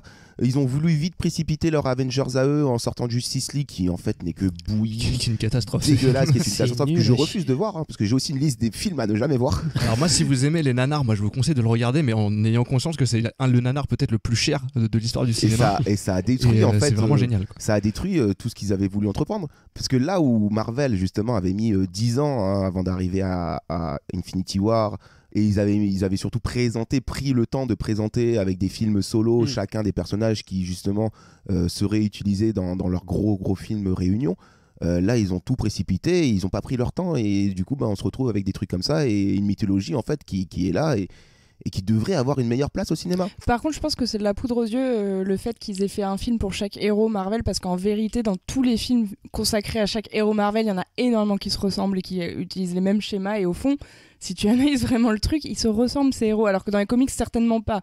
Mais je trouve que dans la réalisation de chaque film, c'est un peu histoire de dire, voilà, on vous fait monter la sauce, vous avez un nouveau film, encore un nouveau film, encore un nouveau film, après ils seront rassemblés. Et en vrai, les films n'ont pas d'intérêt en fait. C'est ça, mais c'est une recette au fait qui fonctionne. Mais ils ont fait un build-up, c'est ça, c'est là où ils ont été malins, c'est qu'ils ont fait un build-up, alors que Warner a voulu faire tout de suite la réunion des héros sans faire de la construction. Après, pour moi, un autre gros problème qu'il y a eu sur le DCU, la Justice League et tout, c'est le casting. Putain, j'allais le dire. Moi, à part peut-être Ezra Miller en Flash, parce qu'il est marrant et tout, mais j'aime pas Ben Affleck en Batman, j'aime pas Gal Gadot en Wonder Woman, Cyborg, là je sais même pas d'où il sort. C'est qui lui, on sait pas. Et le problème c'est que, c'est pas un problème, c'est une qualité de Marvel, c'est d'avoir parfaitement casté les acteurs, que ce soit Thor, Iron Man, on dirait les mecs de la BD quoi. Et il y a aussi un autre problème aussi que je trouve dans l'univers cinématographique d'ici, c'est l'omniprésence de la Warner. Là où Marvel en fait avait laissé beaucoup plus de liberté justement, et en prenant des risques, en allant choisir des réalisateurs qui ne sont pas forcément connus mais qui ont une patte et qui ont une vraie vision personnelle en fait, et qui peuvent se permettre, bon évidemment tout est nuancé, James Gunn, voilà. Il y a quand même des gros studios aussi derrière, mais on ressent pas ça en fait chez la Warner. Ils sont partis chercher Patty Jenkins juste pour surfer sur la vague féministe pour Wonder Woman, mais à mon avis c'est pas son film. Ben Affleck a vite lâché le truc. C'était lui qui était pressenti pour faire Batman, enfin réaliser Batman. Il a vite lâché le truc parce que ça puait. Zack Snyder, bon, il y a eu énormément de problèmes. Zack Snyder, Joss Whedon. Qui réalise les films en fait? C'est la Warner ou c'est les réals? C'est ça le truc. Là-dessus, moi je nuancerais plus ce que tu dis parce que par exemple Snyder a vraiment mis sa patte. Tu vois, mais le problème c'est que c'est au niveau de la construction du film et du scénar. En gros, tu sens que Warner est arrivé, mais mise en scène c'était lui quoi. Marvel c'est un peu différent, j'ai l'impression, c'est que ils vont trouver un mec, genre je sais pas, Whedon à un moment c'était hop l'alpha et l'oméga de Marvel, ils se sont dit ah ce mec là ce qu'il fait c'est cool, toi tu vas faire exactement la même chose que lui, tu vois. Et pendant toute la phase Avengers 2 pardon, ils ont copié purement et simplement la recette Whedon quoi, jusqu'à ce qu'ils trouvent un autre gars qui arrive et qui fasse une mise en scène un peu différente, mais quand même un peu lissée par cet aspect là qui était James Gunn. Après ils se sont dit ah bah tiens maintenant on va faire que du James Gunn, tu vois. Donc il y a quand même une espèce de recette, et c'est aussi pour ça que Edward Wright s'était barré de Ant-Man, parce qu'il voulait trop le brider, tu vois, par exemple. Donc je pense que c'est plus nuancé que ça. Je crois juste que au-delà de donner de la liberté à des réalisateurs, Marvel elle a juste trouvé une recette qui plaît aux gens. Et en fait c'est du marketing, tu vois, vraiment. Mais par exemple, pour rester sur les réalisateurs, est-ce que tu sens un film James Wan quand tu vois Aquaman, toi? Je le sens sur certains tics de réal, je sens c'est un film qui est quand même pas terrible, mais dans la fabrication qui est plutôt correct quoi. Je parle en mise en scène, hein, je parle pas. On rappelle que James Wan c'est celui qui a fait Conjuring. Ouais, exactement. C'est le génie qui a fait tous les meilleurs films d'horreur de ces dernières décennies. C'est un génie. Aquaman, film de génie, c'est ça? Non, c'est pas un film de génie, mais c'est un film de mise en scène. Il y en a. Après, je l'ai pas aimé le film parce que le scénario est débile, parce que les effets spéciaux ils sont indigents, parce que tout ça quoi. Mais t'as quand même de la mise en scène, tu vois, ça on peut pas le nier, je trouve. On revient toujours au scénario, les amis. Ah, c'est notre scénariste en herbe qui nous dit ça. Et d'ailleurs, c'est Todd Phillips, je crois, qui a coécrit le film. Bah justement, parfaite transition, tu lis dans mes pensées, parce que je voulais qu'on parle de Todd Phillips qui vient de la comédie. On en parle 2 minutes vite fait.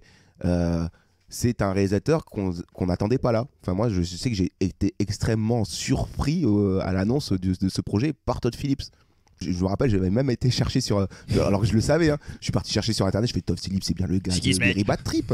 Et oui, confirmation, oui. Donc ce désir-là aussi de passer peut-être du côté autoriste, dramatique. D'ailleurs, il qualifie Joker de tragédie. Donc il passe de la comédie à la tragédie, quoi.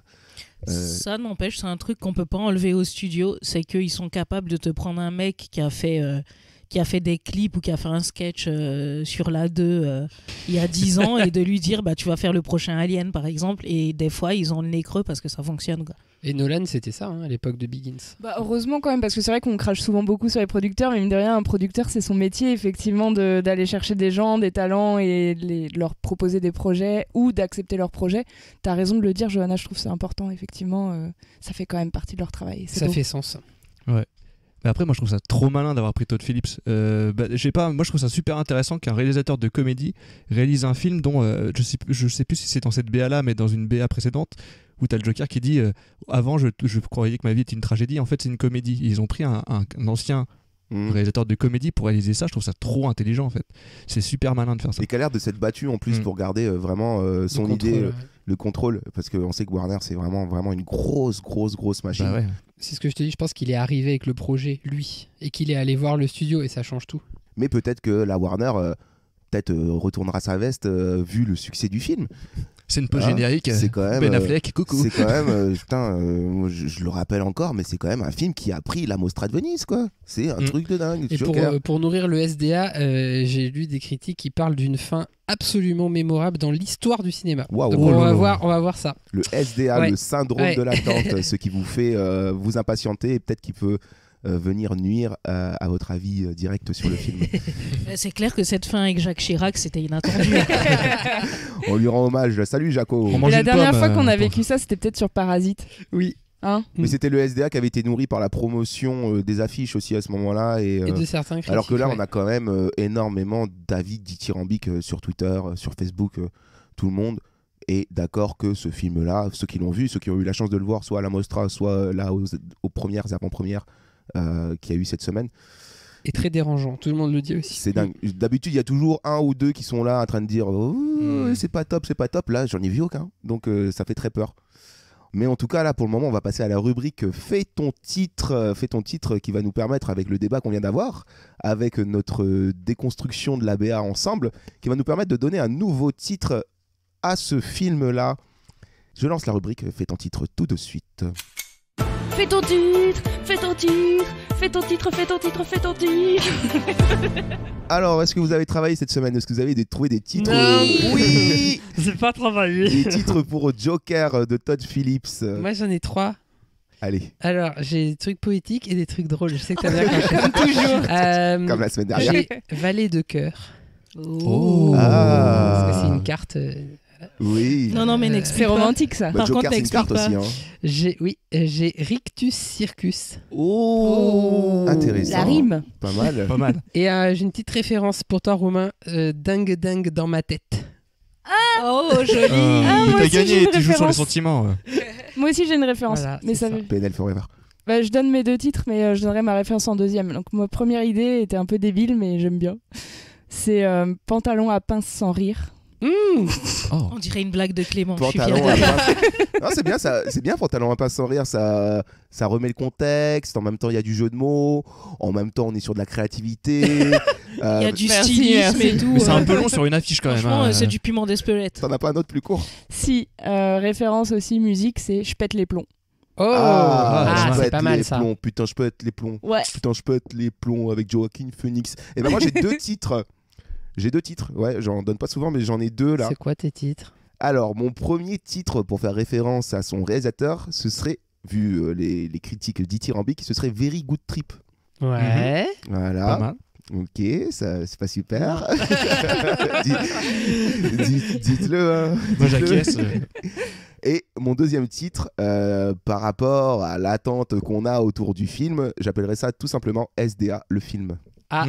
Ouais, c'est pas faux, Tout ça à fait fait. sens. SDA, syndrome de l'attente, le film. Pas mal. Ok, d'accord. Bon, vous n'êtes pas super en live. On va voir, Kevin, toi qui. Allez, tu passes en dernier. Je crois que t'en as beaucoup des titres. J'en ai 5. Oh putain. J'en ai enlevé un au dernier moment. Ouais, j'avoue que t'as dit que t'en avais 6 alors. Ouais, j'en avais 6. Après, je l'ai vu, je fais, oh, c'est de la merde. C'est quoi celui que t'assumais pas? T'es obligé de le dire maintenant. Je te le dirai après. Alors, moi, j'ai un premier titre. C'est Happy Kill. En référence à Happy Meal, donc tu fais K à la place de Ok, vas-y, c'est quoi ton deuxième titre? Capillotracté. Ah oui, j'ai oublié de préciser, ils sont tous nuls. J'ai Tarot Taré. J'aime bien celui-là. Oh là là. J'ai Joak Air. Ah ouais, ok. Tu vois. Attends, j'ai The Dark Life. Ok. C'est pas mal The ça. Dark Life, c'est J'ai pas aussi mal. une variante, c'est The Dark Knife. Ah oui, il est plutôt sombre. Et Ouais. puis mes 2 titres de merde, c'était Rira bien qui rira le dernier. Oui. Et C'est long aussi. Clown triste. Voilà. Ah oui, C'est- je l'avais Clown Triste aussi, mais voilà. je l'ai enlevé. C'est trop Clown bizarre. triste. Voilà. Dark Life, j'aime bien. J'aime bien Dark Life. Ok, on sauve Dark Life. Pantalon à pince sans rire. Moi, j'ai bien aimé Tarot Taré, hein, pardon. Tarot taré? Moi, j'ai bien aimé. C'est quoi le rapport? Moi, j'ai pas aimé. Je veux pas démonter ton titre, mais il n'y a pas de carte Joker dans le tarot. On s'en fout, c'est des cartes.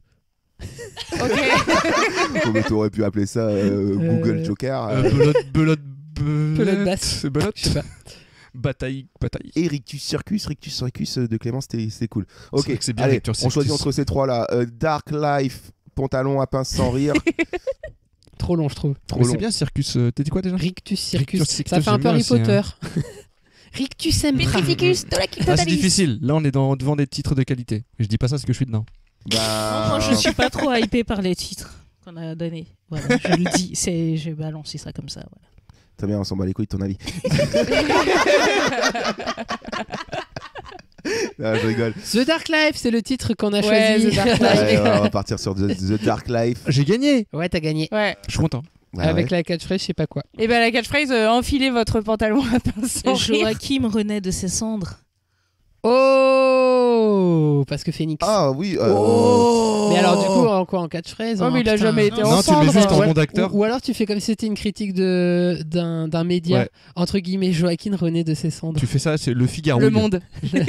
Johanna le Magazine. Le Figaronde. Et je mets 5 étoiles. 5, ouais. Ok, on a une critique Joaquin René de ses cendres. Le titre c'est The Dark Life et la catchphrase c'est enfiler votre pantalon à pince sans rire. Et sinon, tu mets en plus un tweet cité Rictus Circus.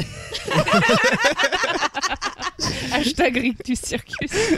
On va rester sur ça. La The fiche Dark la plus Life. chargée de l'histoire du cinéma. On a déjà eu Anna qui était très chargée. Non, The Dark Life. The Dark Life, le nouveau titre pour notre film de la semaine qui était Joker de Todd Phillips, qui a retourné la Mostra, et d'ailleurs qui est parti avec le Lion d'Or et qui va certainement, je l'espère, nous retourner. En tout cas, on est très très impatient de le voir depuis déjà pas mal de mois. On se fera ça dès le 9 octobre, dès qu'il sort en salle. Et on y reviendra dans l'épisode suivant pour le match retour avec nos avis. Et en parlant de match retour, est-ce qu'on n'irait pas faire un tour du côté de cet océan qu'on appelle Atlantique? Oui. Allez, c'est parti pour le match retour d'Atlantique. DJ, kick that shit. Ça te fait mal quand on te tire dessus? Je ressens les blessures. La douleur est une simple information. Votre discours était très éclairant. Très éclairant? C'est du blabla, oui. T'intéresses à qui? T'intéresses à quoi, toi? Est-ce que t'en as de la considération? Tu déconnes, non? T'as aucune notion, t'as fait 40 films, t'as même pas assimilé un minimum de technique. T'es nul.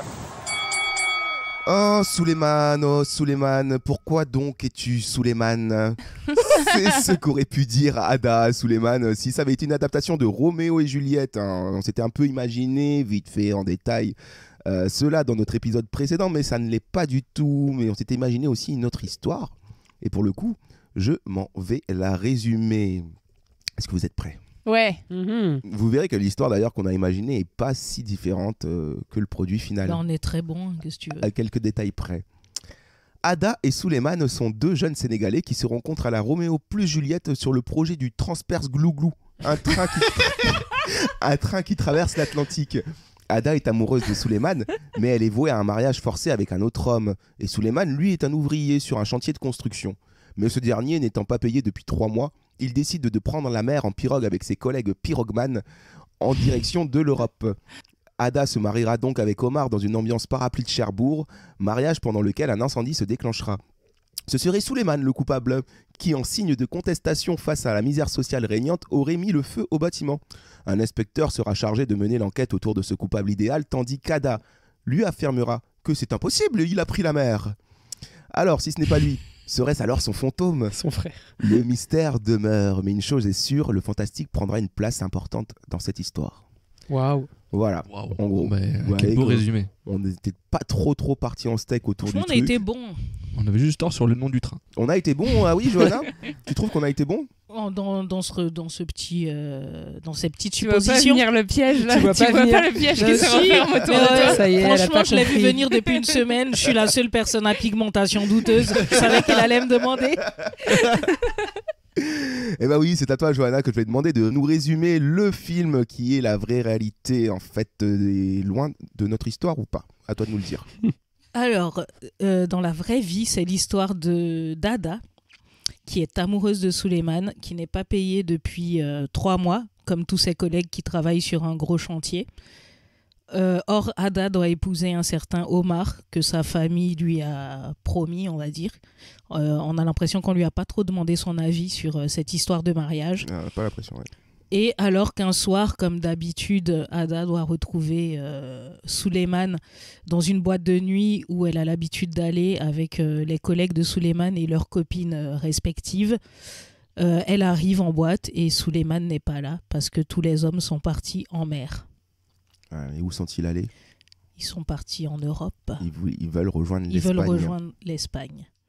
Est-ce que je continue le résumé parce que le reste, la suite est un spoil quand même. Ah oui, il faudrait qu'on prévienne les auditeurs que là, du coup, sur notre océan Atlantique, il va y avoir de grosses déferlantes de spoil. Nous sommes obligés parce que l'écume du spoil. Tout le film réside dans le spoil. Difficile d'en parler sans spoiler. Allez, Johanna, continue dans le résumé de la vraie vie, du coup. Ouais, alors, son père, c'était sa mère. Fin. Non, du coup, la suite, c'est que très rapidement, Ada apprend la mort de Suleiman et de ses collègues qui ne sont jamais arrivés en Espagne et dont la pirogue s'est retournée en mer. Sauf qu'à partir de ce moment-là, des événements étranges commencent à arriver car les différentes copines des collègues de Suleiman, tous les soirs, sont possédées par leurs hommes et se rendent chez le patron du grand chantier qui les payait pas pour réclamer leur salaire. Effectivement, on avait vu juste, notamment sur ce plan de femmes déterminées, dans la BA qui s'en allaient, et en fait, à ce moment-là, qui sont possédés, se dirigent vers la maison du patron pour réclamer leur dû. Et voilà pour ce film sénégalais. D'ailleurs, je voulais juste au passage, en parlant du Sénégal, remercier tous nos auditeurs sénégalais parce qu'on a une petite base d'auditeurs au Sénégal. Et oui, merci les stats qui nous permettent de voir salut les amis. Sur notre carte du monde les gens qui nous écoutent, et le Sénégal est présent. Donc salut les gars, et puis j'espère que vous passez de bons moments avec nous. Mais en attendant, nous, ce qu'on va essayer de savoir, c'est est-ce que la bande-annonce, elle a été fidèle au film? Et pour ça, je vais ouvrir la page Douille ou pas douille. C'était une douille. C'était pas une douille. Le douille pas douille nous permet de savoir si nous avons été douillés par ce film. Est-ce que la bande-annonce a été porteuse de vrais messages, ou bien que c'était au final juste un pet dans l'eau. Voilà. Et non pas un pédalo. Un bruit de paix dans l'eau. Allez Clémence, lance-toi sur le douille ou pas douille. Qu'as-tu pensé de la BA et qu'as-tu pensé du film? Eh ben moi je dirais pas douille, parce que finalement en sortant de la salle de ciné, je me sens exactement comme quand j'ai vu la BA, c'est-à-dire que je trouve que c'est un film très intéressant, très beau par plein d'aspects.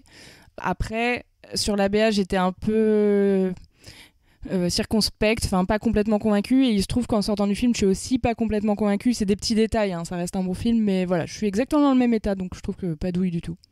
Kevin? Pareil, pas douille, j'ai eu le film auquel je m'attendais, pareil, peut-être des petits bémols à mettre, enfin j'ai eu un micro SDA, on en parlera après. Ok, Clément? Moi, pareil, je dirais pas douille. Je trouve que c'est un film fidèle, surtout à l'ambiance de la bande-annonce qui était mystérieuse, très entêtante. Et on y pense encore après avoir quitté la salle. C'est un film qui vous hante. Johanna? Alors, non seulement pas douille, mais en plus, la bande-annonce était très intelligente parce que tout en révélant à la fois l'ambiance du film et les thématiques principales, elle n'en a pas révélé beaucoup sur ce qui allait se passer en réalité. Et toi, Romain, douille ou pas douille de ton côté? Pour moi, non, absolument pas douille. Hein. Vous avez vu que notre histoire imaginée s'est très vite rapprochée en fait, de celle du film. On avait des petits questionnements sur le côté fantastique, et j'avoue qu'il m'a beaucoup surpris. Et j'aime beaucoup quand les BA nous font poser des questions et qu'on y trouve de belles réponses dans les films. Donc pas du tout douille, non, justement le film m'a plutôt emballé. Alors, justement, j'aimerais avoir vos avis sur ce film maintenant. Qui veut se lancer? Qui veut parler de Atlantique de Mati Diop, qu'on rappelle être le grand prix du Festival de Cannes de cette année? Je veux bien commencer. Allez. Alors, c'était un très bon moment. Objectivement, il y a plein de super belles choses, à commencer par la plongée dans la ville au Sénégal et tout cet arrière-plan social, et ensuite le basculement dans le fantastique. Effectivement, je pense que tu vas en reparler, Johanna, mais le traitement du fantastique est assez percutant, assez chouette. Il y a des images très marquantes, très graphiques, et aussi des idées de mise en scène, je trouve, dans la manière de laisser voir les fantômes, qui sont très belles. L'histoire d'amour aussi est très belle. Enfin, de toute façon, ça traite plein de sujets. C'est assez riche comme film et ça dit plein de choses. Donc en ça c'est un très bon film. Par contre, pour moi, il y a un vrai gros bémol, c'est que j'ai pas été non plus envoûtée comme vous, parce que ce qui me laisse un peu en dehors, c'est que je trouve que les sujets en arrière-plan transparaissent trop, comme un film à message qui parle de choses sociales, de choses qui concernent le pays et même les hommes, les femmes, voilà, les migrants. Et en fait, je reste sur ça et je trouve que l'histoire par-dessus n'est pas assez bien construite, assez étoffée. Je trouve que les personnages sont très fonctionnels, en fait. La plupart des personnages, que ce soit les principaux ou secondaires, je trouve qu'ils ont vraiment une fonction, ils remplissent une fonction, c'est-à-dire qu'ils ont une certaine position par rapport à la religion, par rapport à la société, voilà. Ils incarnent vraiment ça, et il y a plein de petits trucs dans le scénario, en fait, qui pour moi sont un peu bancals. À partir par exemple de l'enquête, le flic qui mène l'enquête va être lui-même impliqué dans l'événement fantastique, et je trouve que la manière dont il est impliqué est un peu gratuite. Je trouve que ça aurait pu être n'importe qui d'autre qui aurait pu être possédé autre que lui. Je suis complètement dans le spoil là, mais je vais te répondre. Mais voilà, en fait, il y a plein de choses que je trouve un peu bancales. Si on doit mettre des règles sur cette histoire de possession, je trouve que ce n'est pas complètement cohérent. On comprend que Ada, elle peut pas être possédée comme ses copines parce qu'elle doit vivre son histoire d'amour avec Suleiman, donc elle doit le rencontrer donc par un autre corps dans lequel il prend possession. Mais du coup, ça pourrait être n'importe qui d'autre. Et je trouve que, en fait, c'est juste, voilà, même parmi ses amies, celles qui sont possédées, je comprends pas forcément pourquoi sa copine, qui est très liée à la religion, au mariage arrangé, qui va la mettre sur les bons rails à ce niveau-là, et qui a pas l'air de sortir avec elle en boîte et de côtoyer ses mecs, pourquoi elle est possédée. J'ai l'impression que c'est juste histoire de montrer que cette fille est autant possédée qu'une autre fille qui est un peu jugée pétasse, un peu dans un autre positionnement féminin dans cette société. Je trouve que voilà, je vois du coup transparaître des messages, et pour moi ça ne donne pas vraiment honneur à l'histoire finalement. Enfin voilà, l'histoire m'a pas emporté à cause de ça. D'accord. Un dernier truc aussi, c'est que là où est la douille, c'est que quand tu regardes une bande-annonce de 2 minutes, t'as pas trop soif, mais quand tu regardes un film de 1h 3/4, t'as très très soif quand t'arrêtes pas de voir la mer et ces bruits de vagues, et j'étais morte de soif à la fin du film. Et il faut toujours faire comme voilà, moi, donc, amener avoir une sa petite bouteille de voir. Badois et les petites bulles qui vont bien. Johanna, qu'as-tu à répondre à ça? Du coup, j'allais te répondre sur la possession.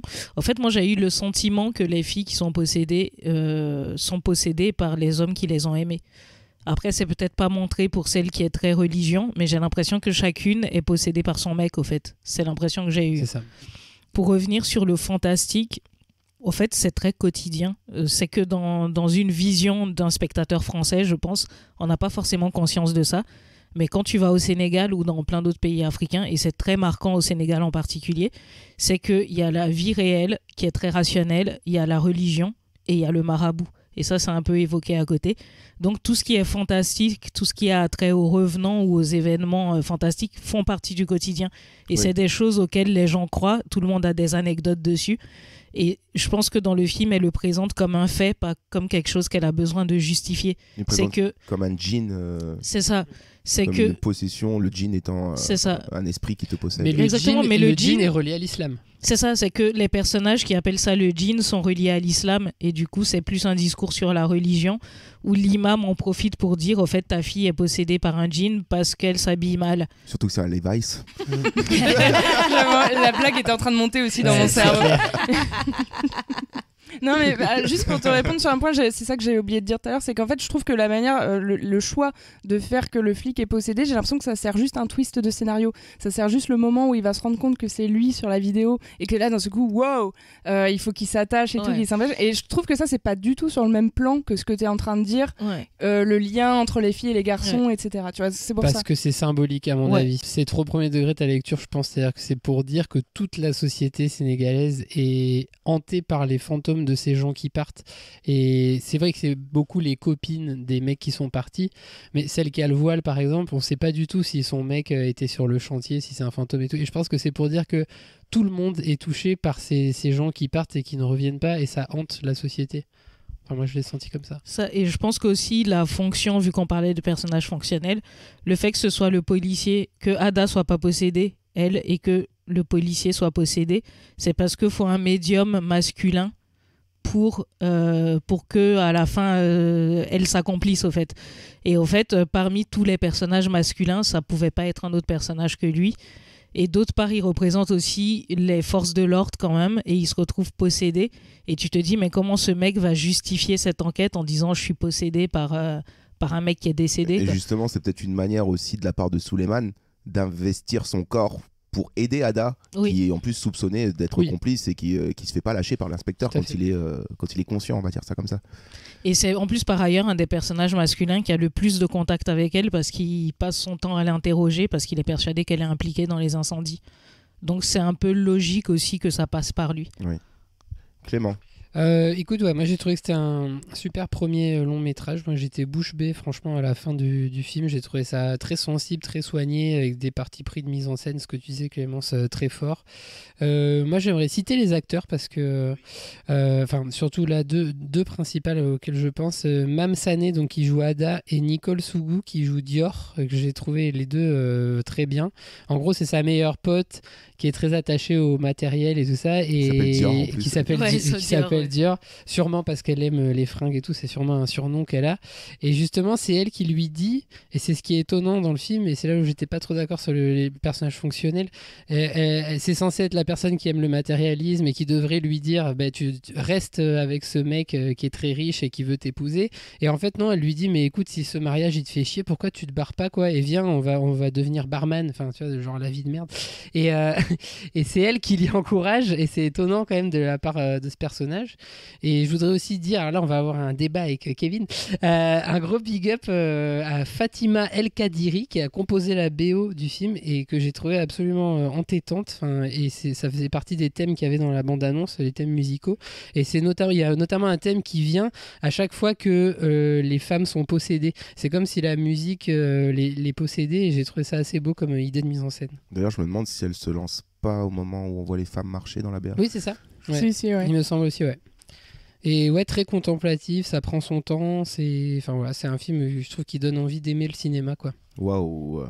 Kevin, allez, on attend ton retour. Moi j'ai beaucoup aimé le film, c'est vraiment chouette, j'ai vraiment passé un bon moment. Je trouve qu'il y a plein de choses, vous avez dit plein de choses intéressantes, là je dis intéressantes parce que j'ai la flemme de développer. Et puis il y a un truc que moi j'aime beaucoup, c'est le traitement des possédés, limite comme des zombies, mais zombies vaudous, quoi. Ça m'a un peu rappelé Jacques Tourneur dans le film Vaudou, d'ailleurs. Parce qu'ils ont les yeux blancs. Les yeux blancs, révulsés, ouais. Avec cette démarche un petit peu rigide, cadavérique, rigide. Et moi, je trouve que ces images elles sont vachement marquantes.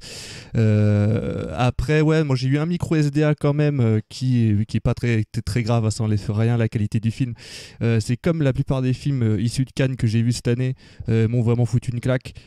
Parasite ou le portrait de la jeune fille en feu, pour citer que. J'ai pas eu ma claque en fait. J'ai trouvé ça bien fait, j'ai trouvé ça chouette, mais j'ai pas eu une claque de mise en scène. J'ai pas eu je suis pas sorti de la salle en me disant j'ai vu un film de ouf. Je suis sorti en me disant j'ai vu un bon film. Tu penses pas que le Grand Prix est justifié Non, c'est pas ça. Je dirais pas que le Grand Prix est pas justifié, mais c'est vrai que moi je m'attendais peut-être à quelque chose qui personnellement allait plus m'impressionner niveau parti pris de mise en scène. La mise en scène est très bien, j'ai pas de critique à faire dessus, c'est juste que y a quand même une volonté de certes, même s'il y a des images fantastiques qui sont très puissantes, il y a quand même une volonté de rester limite dans le naturalisme un petit peu, je trouve. C'est très louable, hein, mais je m'attendais peut-être à autre chose.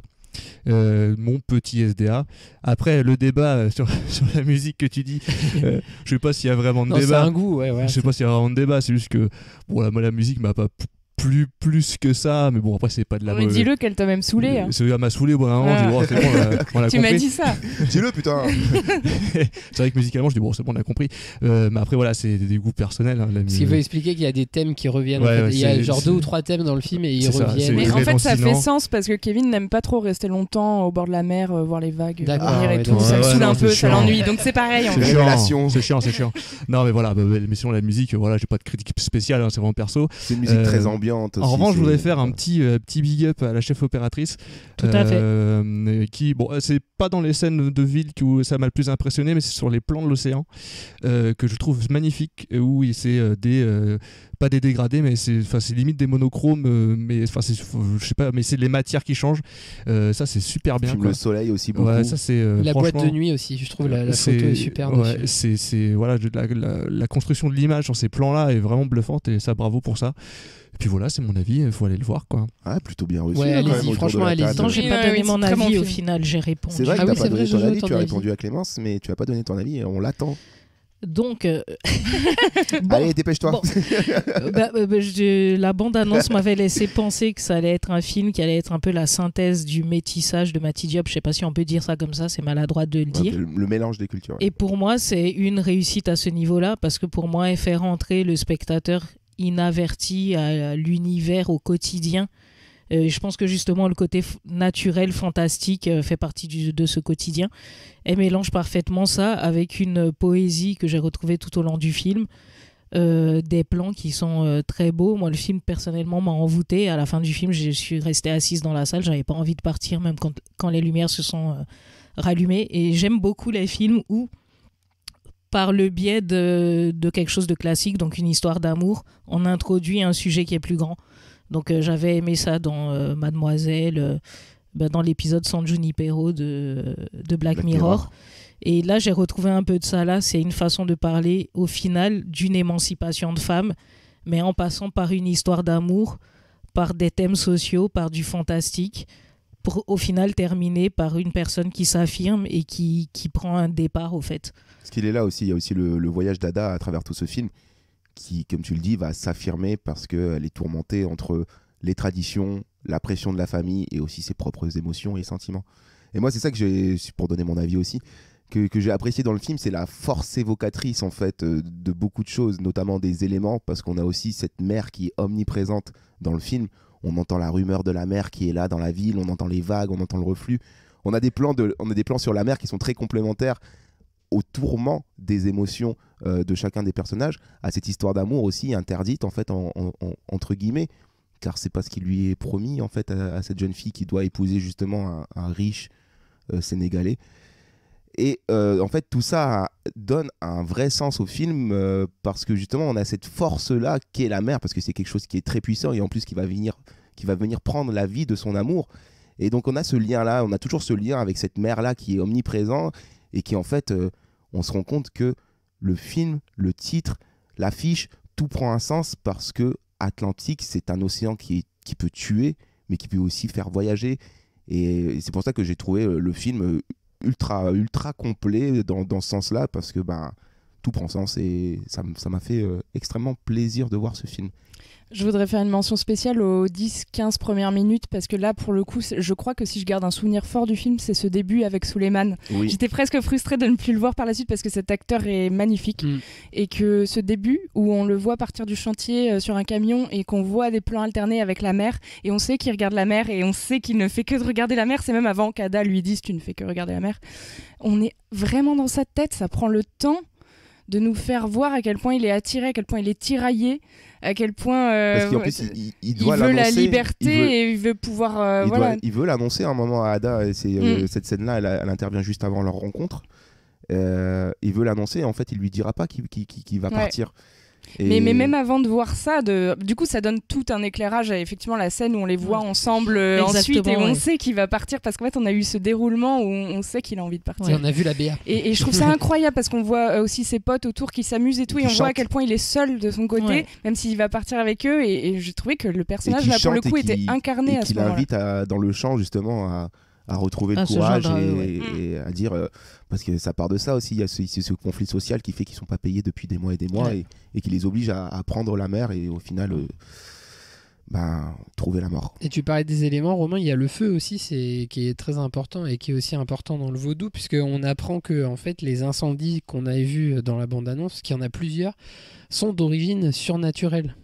Parce qu'il n'y a pas de départ de feu. Il n'y a pas de départ de feu, et ils sont causés par les esprits des naufragés pour faire payer le patron qui ne les a pas payés au début du film. Donc, mine de rien, c'est quand même un scénario pas si... Enfin, ça fait très film de genre, quoi. Enfin, moi, ça m'a étonné. Je m'attendais effectivement à quelque chose de plus naturaliste, plus documentaire, et c'est assez tortueux comme scénario, quoi. Et le genre, en plus, le fantastique vient nourrir un peu le féminisme du film, parce que c'est les femmes, au final, qui vont reprendre, qui vont réclamer et qui vont réussir à avoir le salaire de ces hommes. Il y a un magnifique passage de relais des hommes aux femmes par l'argent, mais aussi dans la mise en scène, justement, dans un des choix qui, moi, me plaît le plus pour représenter ces fantômes, c'est le fait d'avoir les miroirs. Et en fait, on s'en rend pas compte au début quand on les voit posséder, mais elles ont certaines postures, manière de se tenir. Et à un moment, on les voit face au miroir et on voit que ce sont les garçons, et on voit qu'elles se tiennent comme les mecs. Et ça, je trouve ça incroyable comme fusion, en fait, entre l'homme et la femme. Vraiment, voilà, il y a des super idées. Oui, c'est qu'elle ne fait pas se confronter, elle les fait fusionner. Faut peut-être qu'on rappelle justement les miroirs, c'est quand même une belle trouvaille, ça aussi. Ouais, bah justement, je voulais rebondir là-dessus sur les miroirs. C'est en ça que je trouve que c'est aussi un pur film de genre. Moi, je trouve que le genre est jamais aussi efficace que quand il prend une idée très simple pour la transformer en quelque chose d'évocateur, mais extrêmement puissant. Et typiquement, là, cette idée de miroir, qui est une idée très simple en fait, de regarder de l'autre côté du miroir, je ne suis pas la même personne, je suis possédé, mis à l'image, et avec justement comment l'histoire est racontée, ça évoque énormément de choses, et ça c'est hyper malin d'avoir fait ça, je trouve. C'est très fort. C'est dans la simplicité et dans la puissance, et moi j'aime beaucoup ça. Ouais. Très, très fort. Après, juste pour dire aussi merci à Mati Diop, parce que Ça existe bien sûr des films de migrants, on va dire, enfin qui parlent de ce sujet, mais qui nous parviennent sur grand écran, en salle, à UGC et tout. Il n'y en a pas énormément. Et si vous voulez prolonger le sujet, j'ai une recommandation spectacle à vous faire. C'est un spectacle qui s'appelle Samia, qui va reprendre à partir du 16 octobre au Théâtre Libre, donc c'est à Strasbourg-Saint-Denis, le métro, et qui raconte l'histoire d'une traversée aussi, je vous en dis pas trop. Donc c'est une histoire vraie d'une athlète olympique qui a vraiment existé et qui a décidé, en désespoir de cause, parce qu'elle pouvait pas courir dans son pays, de traverser l'Atlantique pour aller chercher bonheur à Londres. Voilà. Qui interprète le rôle principal? Malika Joanny. Ah. Je demande parce qu'on sait, c'est notre copine. C'est à Paris, donc pour les gens qui... C'est à Paris, oui. Les gens qui ne sont pas parisiens. parisiens. Il y avait beaucoup de dates de tournée, je pense que ça va repartir en tournée. C'est un très bon spectacle. Donc courez voir cette pièce qui parle du sujet des migrants et qui le parle avec réflexion, comme l'a fait Mati Diop dans son film. Courez voir Atlantique. Oui, allez voir Atlantique, c'est important de le voir. Sans trop rentrer dans le pathos non plus.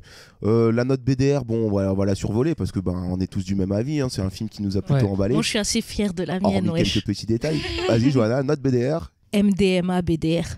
Mati Diop m'a attrapé. Clément. Moi, j'ai pas de note BDR. Je voudrais juste ajouter une chose, c'est que tu disais merci Mati Diop, merci aussi au Festival de Cannes d'avoir mis un coup de projecteur sur ce film, parce que je trouve que pour nous qui sommes de l'autre côté de l'Atlantique, c'est très important d'avoir cette vision qui nous parvienne. Et comme tu disais, c'est pas si souvent. Voilà. Mais pardon, j'ai pas de note. c'est une note en soi. Kevin. Moi j'ai pas vraiment de note non plus, à part dire que j'ai vraiment kiffé et que je conseille aux gens d'y aller, et que ça leur fera voir aussi un cinéma différent s'ils n'ont pas l'habitude de s'intéresser au cinéma africain, et que voilà, c'est peut-être une des meilleures portes d'entrée. Voilà. Clémence. GS BDR, grosse soif BDR. Ah oui. Elle est restée la badoie, Clémence, la badoie. Prends ta petite badoie, non, Clémence. mais pour vous dire, j'ai acheté une petite bouteille d'eau au cinéma juste après. Non, prends la grosse badoie, celle qui fait des grosses bulles.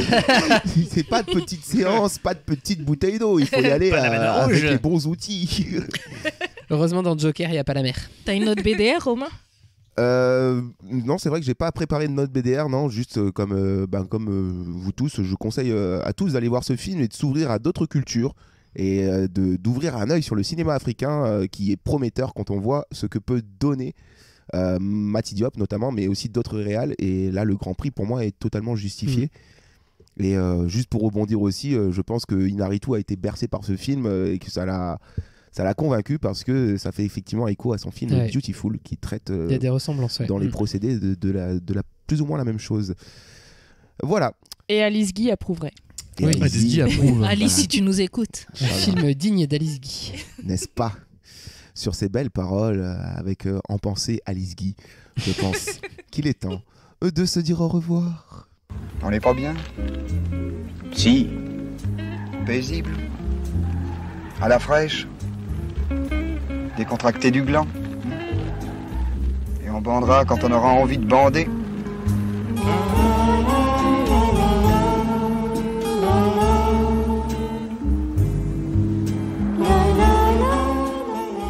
Voilà, Joker de Todd Phillips, c'est le 9 octobre, grosse SDA. Hein. Le SDA, c'est le syndrome de l'attente, c'est ce qui nous fait trépigner d'impatience par rapport à ce film qu'on va s'empresser d'aller voir et dont on vous donnera notre avis dans notre épisode 23. Cet épisode 23 qui n'arrivera malheureusement pas la semaine prochaine, comme d'habitude.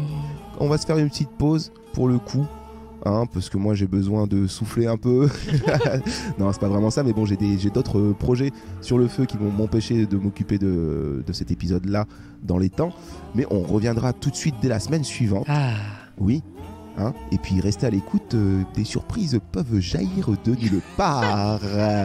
Voilà. Et la semaine de notre retour, pour vous teaser le film dont on se fera la BA, deux réalisateurs que vous connaissez bien, et c'est un film... Ils sont pas intouchables, mais ils sont pas comme les autres. Oh. Et ils ont le sens de la fête, n'est-ce pas?